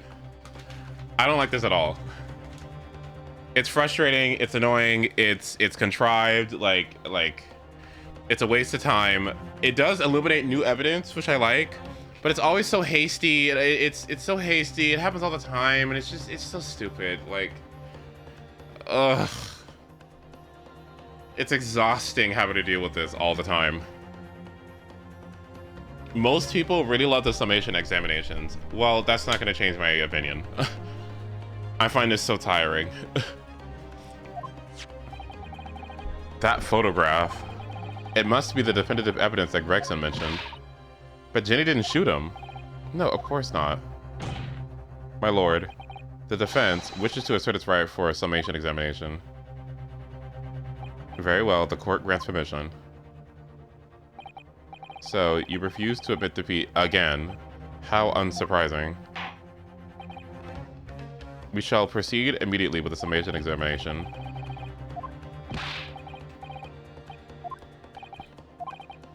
Oh boy, here we go. And you're gonna sit here and tell me that nobody uses a summation examination? Are you serious? This is so stupid and unbelievable. You're telling me that it's been forever since the defendants, since the defense lawyers used the summation examination, when all it does is ask its jurors to stand on or to state what grounds they make their judgment. Are you crazy? Are these people incompetent? Are these people stupid? Why would they not, like, use that every day all the time? Especially if we haven't even presented everything. I haven't even finished my cross-examination and we're already calling guilty verdicts. This is so stupid. Why would they even be doing that? This is it's just dumb. All evidence clearly points to the finger of guilt at this young pickpocket teen. As a housemaid, I should like to see all the filthy eyesores promptly and rigorously eliminated. What? I think you'll find that if you look at the photograph in stereo, the truth will just pop out. If I have left it in there, then it should be... Wait, there'll be repercussions by now. Mind made up. Stop. Global radio transmission of verdict to follow. Stop. In Motherland, we say never judge by clothes, judge by head. I am convinced brothers are innocent. What? These idiots? Ugh. The circumstance of the crime and evidence do indeed implicate the defendant rather comprehensively. The storeroom locked from the inside, in which the victim and the accused were discovered alone, and in the accused's hand the fatal revolver, the firing of which was heard by these witnesses. None of that was helpful. And why would she have shot the guy and had the gun in her hand on the ground with the door locked? Why wouldn't she have left? Why is she on the ground? Why is she knocked out on the ground? What happened? Does she have any injuries? Why would she just be sitting there with a gun in her hand? None of this makes sense. And these people are throwing around verdicts like it's fucking candy. Like, this is ridiculous. Like, I can't take this seriously. Not to mention this print. Take it from the chat that's seeing it on the battlefield. This young girl is on the verge of pulling the valley trigger. What is going on?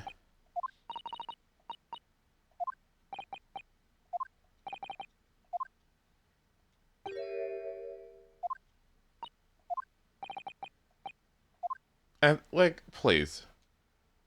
And then the beginning of the game led me to believe that pressing these people... Sorry. And even more of an argument against this stupid ass shit is that the beginning of the game tutorial led me to believe that pressing people during the summation examination would have consequences sometimes. Like, I'm not supposed to ask people questions about how stupid their decisions are. Are you crazy? You better sit there. You better sit there and please, you better answer my questions. Insane. Like, what does this mean? What? Hold it!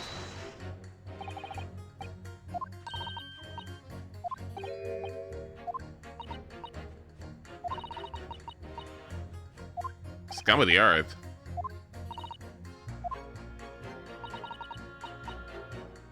What? If it were up to me, all those back slums would be made spick and span or eradicated. At least we have people like the Great Detective working to achieve these important goals.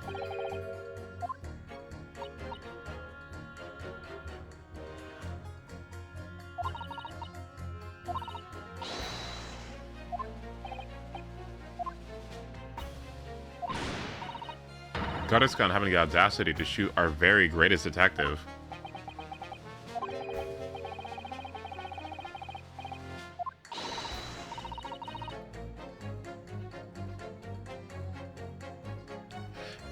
Can we arrest her?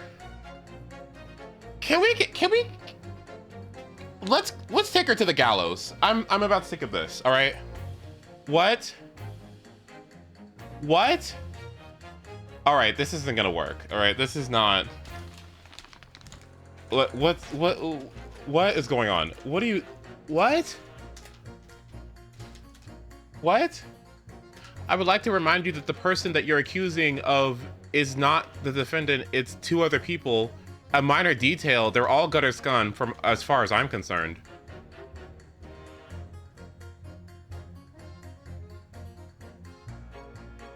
What? What?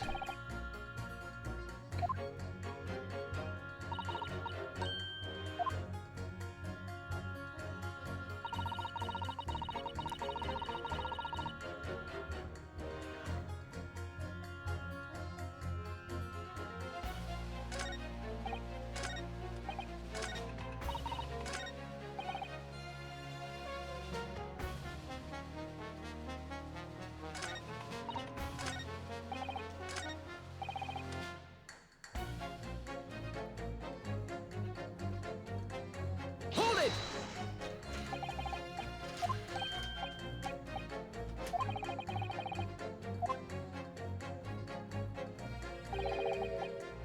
Objection!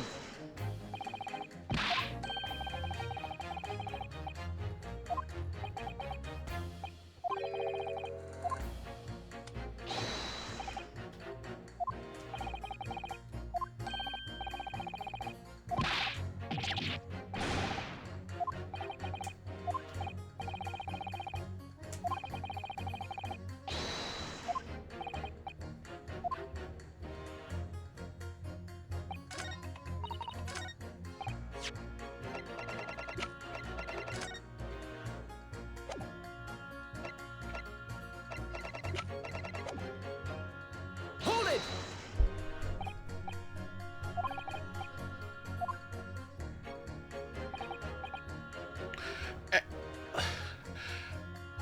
Okay, Scott, I just can't like this. And then we have senile old men on the stand.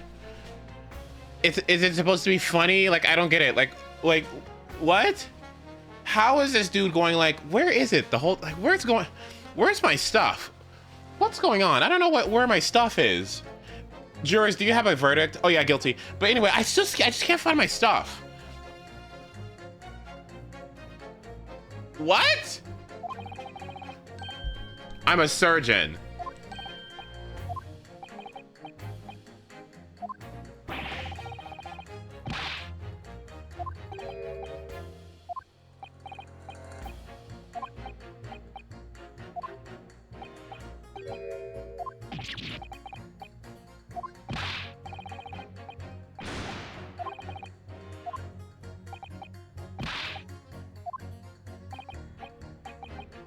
What the fuck is this? This is so stupid.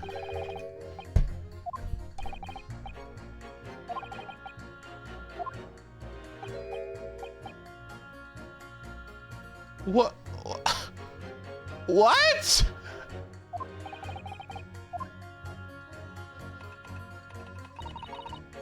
What was this?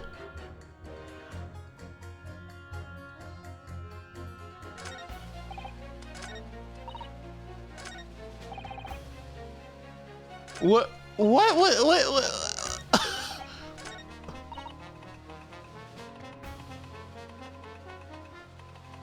What? What?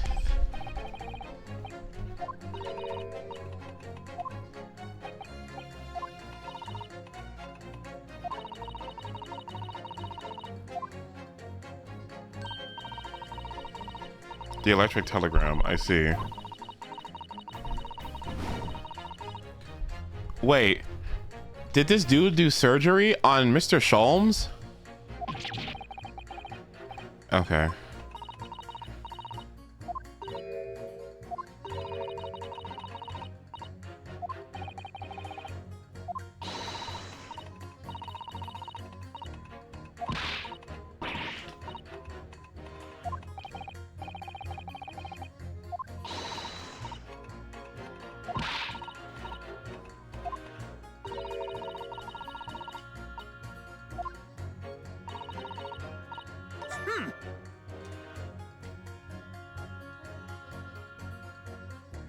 Excuse me.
Okay, but where is it? Do we have any views of this crime scene?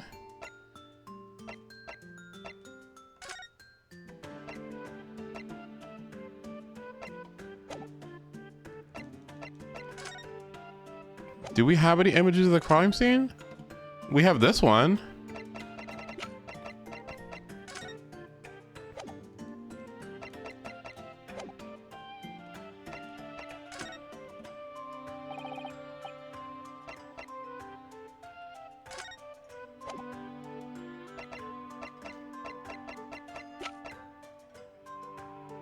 Take that!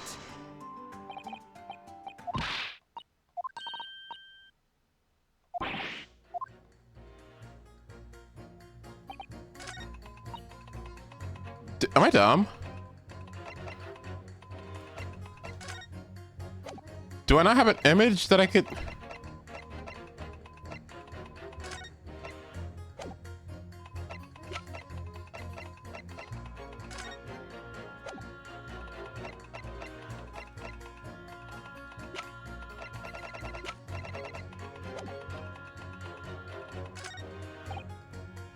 Hold it!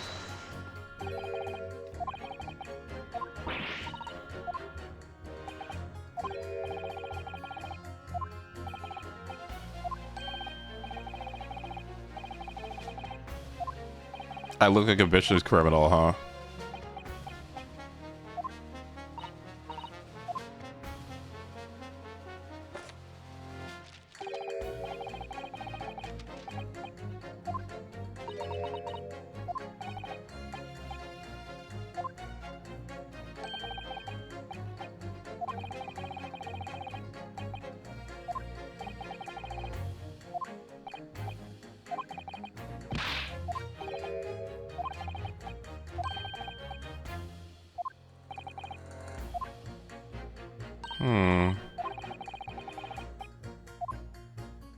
But he's not even from here. How is there a Russian tourist and a jury? Yeah, what is happening? I wish I knew. Okay, these people are stupid. All right, we need to get out and do something about this legal system before we indict any more criminals. What is happening?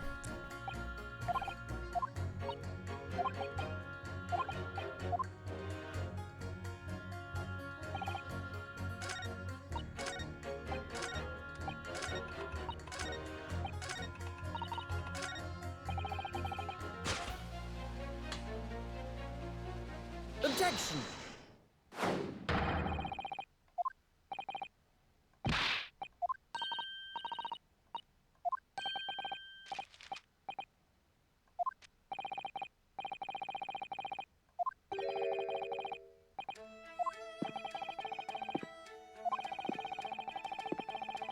When the Skulkin brothers fled the scene on the night in question, they fired a shot from their revolver. Yes, they shot poor Mr. Sholmes in the abdomen, I understand. Surely you're not going to tell the court that you didn't hear.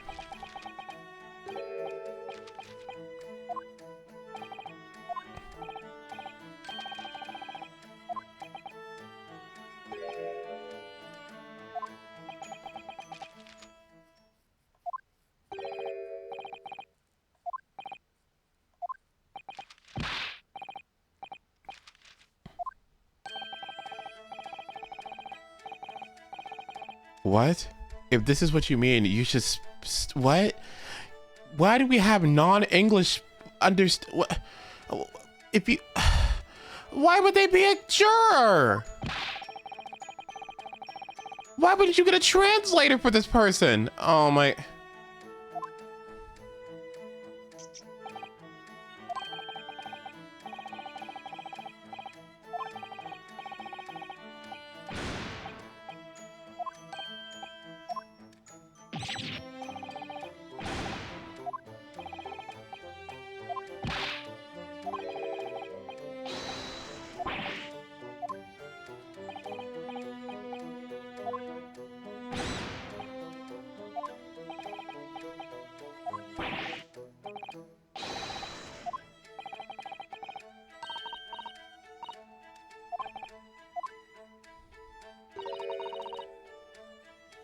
Oh, yeah, huh? Wait, do we have more than that one print?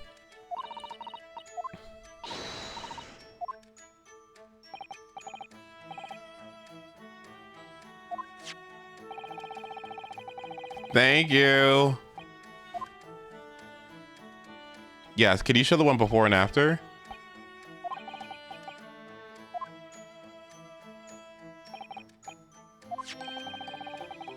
Thank you. Can I have this on my court record, please?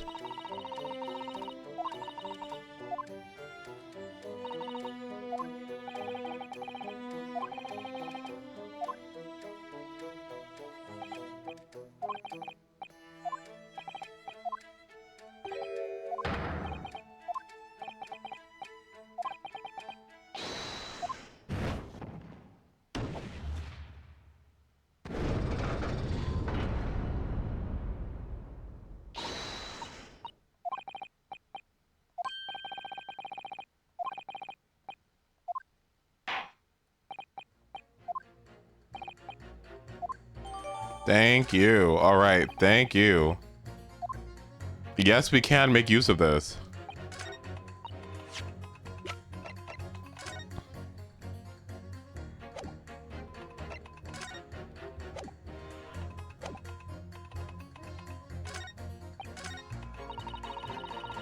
Hold it!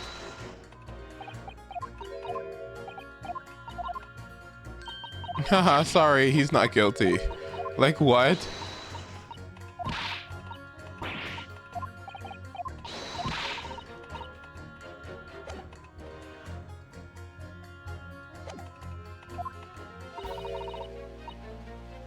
Excuse me. Oh shit, my bad. Sorry.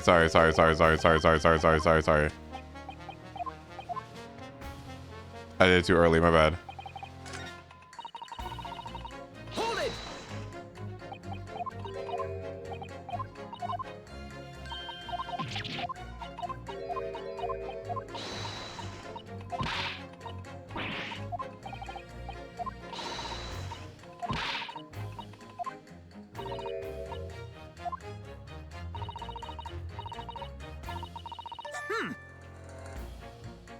Excuse me.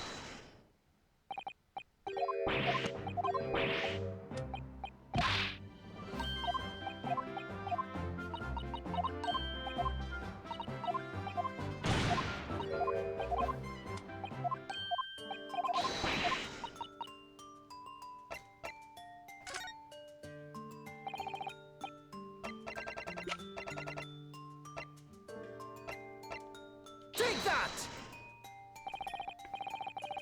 Okay, so what happens when you look at these two photos? Are you saying that you can do this with any two suitable photograph or prints? Okay, then can I see? I'd be delighted to if you would just give me one more print. Take that! Okay, so then what happens? Hi, Triforce.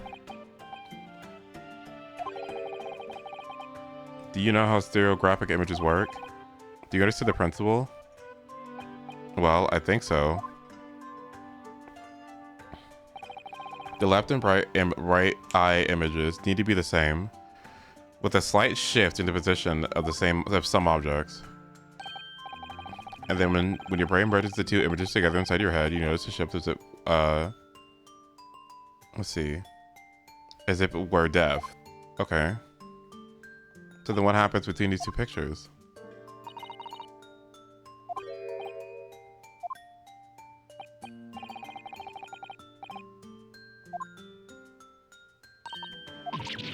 Oh.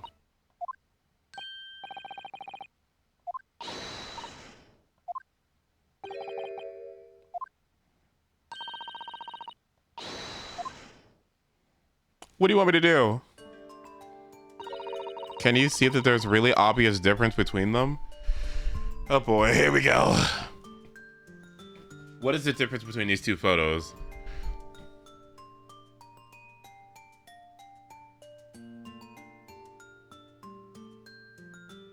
The desk has moved?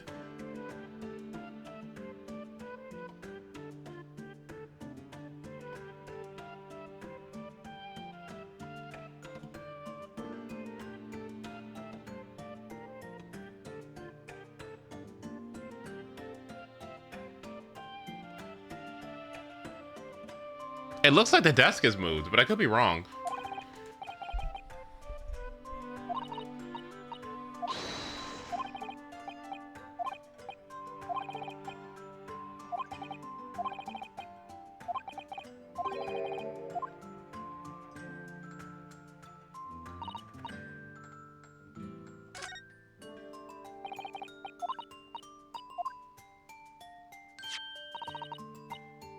Thank you.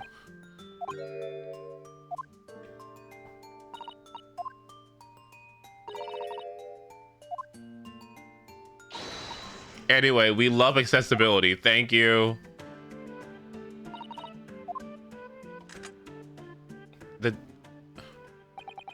What the fuck is going on?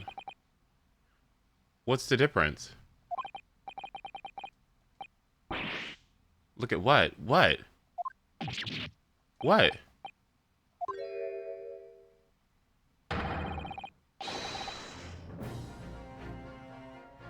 What's wrong with it?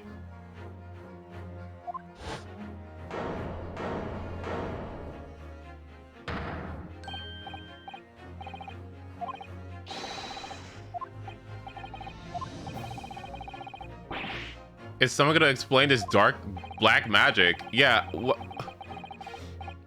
why the deuce do some things in the counter seem to jump at you like that?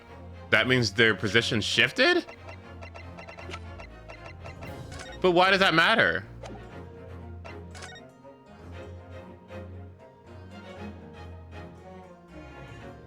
Is there something behind the counter?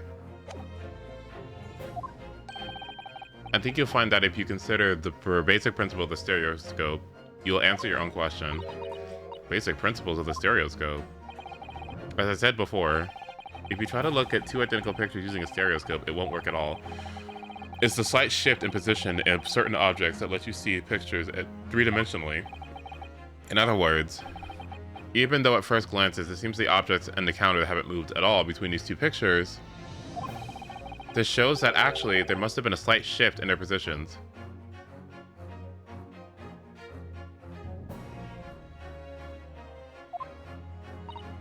Yes, there must have been. Now hold the fire there, sir. I got a reasonable grasp of this whole cross-eyed business now that I'd say. But why the devil does the shit between the two prints exist in the first place? Well, what's the answer? You're the cross-eyed master. Me? I don't know. You know, Bruno, it's quite simple. It is? Just think it through, step by step. The first photograph was taken at 1 a.m. Then, 30 minutes later, the second photograph was taken. But something on the counter appears to have slightly shifted in interim. So that means somebody moved. Somebody tampered with things on the counter.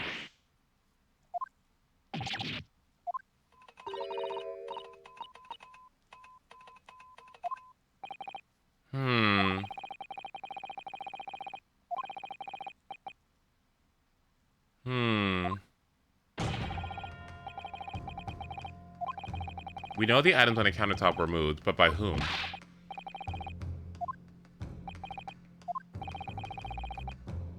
Who is responsible for the almost imperceptible shift in the items on the counter? How do we know that? I don't know. I would have no idea.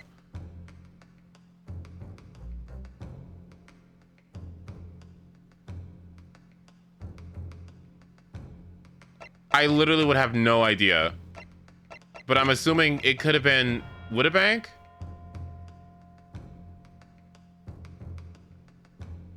Take that!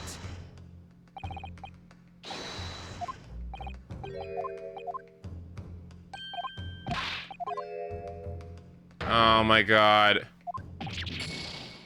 I don't know. If you think about it, it has to have been somebody who was in Woodabanks when everything was going on, wasn't it? Well, yes.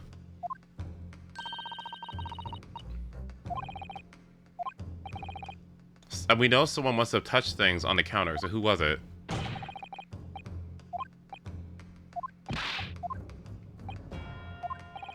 Was it Gina? Take that! I literally have no fucking idea. I literally have absolutely no idea. I don't know. Who messed with the things on the counter? I don't know. Am I stupid? I don't know. Was it them? Between 1 and 1:30.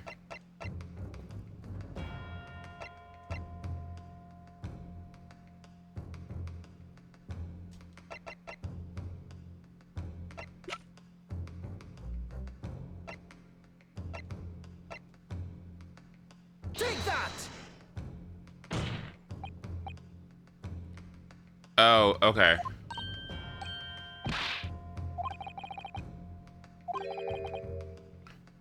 Yeah, hello?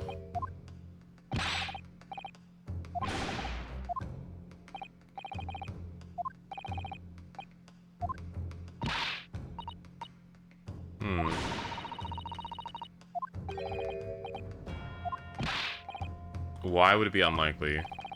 As you can see from this photographic print, the defendant was pointing a gun at the victim. It would seem, as my learned friend indicated, she was coercing Mr. Wittybank to open the storeroom door. In other words, Miss Lestrade's interest lay within the storeroom, not the main shop, giving her no reason to touch anything on the counter. All of which points to one thing. The Skulkin brothers omitted key facts in their testimony. But the accused is a pick purse, common gut is trash. Why look any further for the wrongdoer here? Because the Skulkin brothers are thieves, madam. No better, in fact, worse than a pick purse. I'd like to believe that these brothers were looking for something on the victim's counter that night. Ladies and gentlemen of the jury, if you would condemn the defendant on the grounds that she's a pickpocket, would it not at least be right and proper to thoroughly scrutinize testimony given against her by two thieves?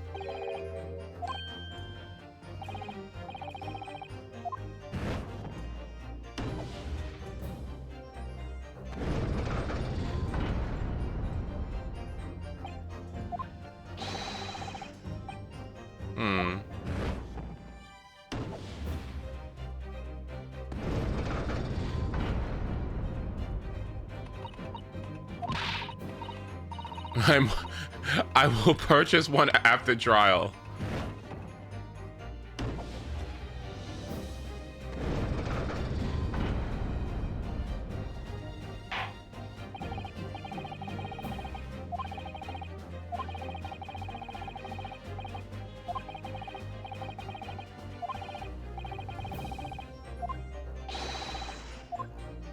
Oh, thank God. By the way, you should hold on to this. You'll never know when it'll come in useful. Thank you.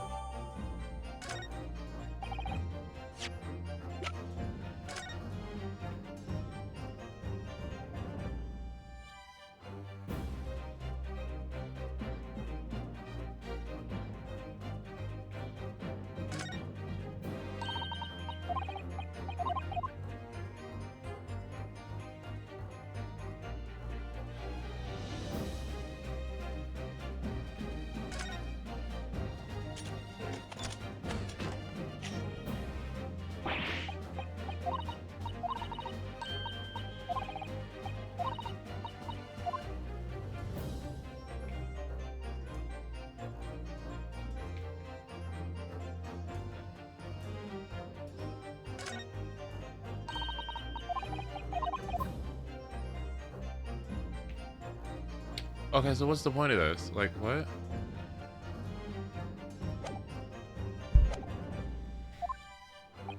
You will instruct the witnesses that the court demands additional testimony from them.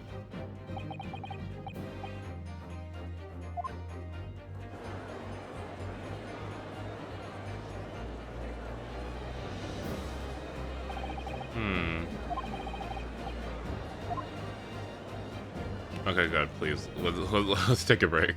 Let's take a break. Let's take a break.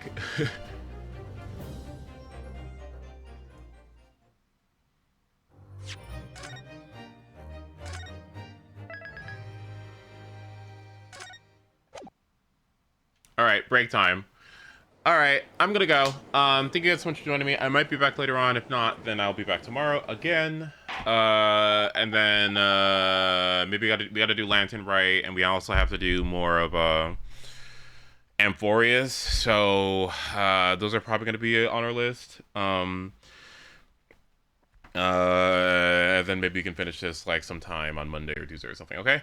All right, I'm gonna go because I'm about to fall over. All right, I love you guys. I'll see you later. Have a good night. Thank you for joining me. Have a great rest of your day. Mwah. All right, night night.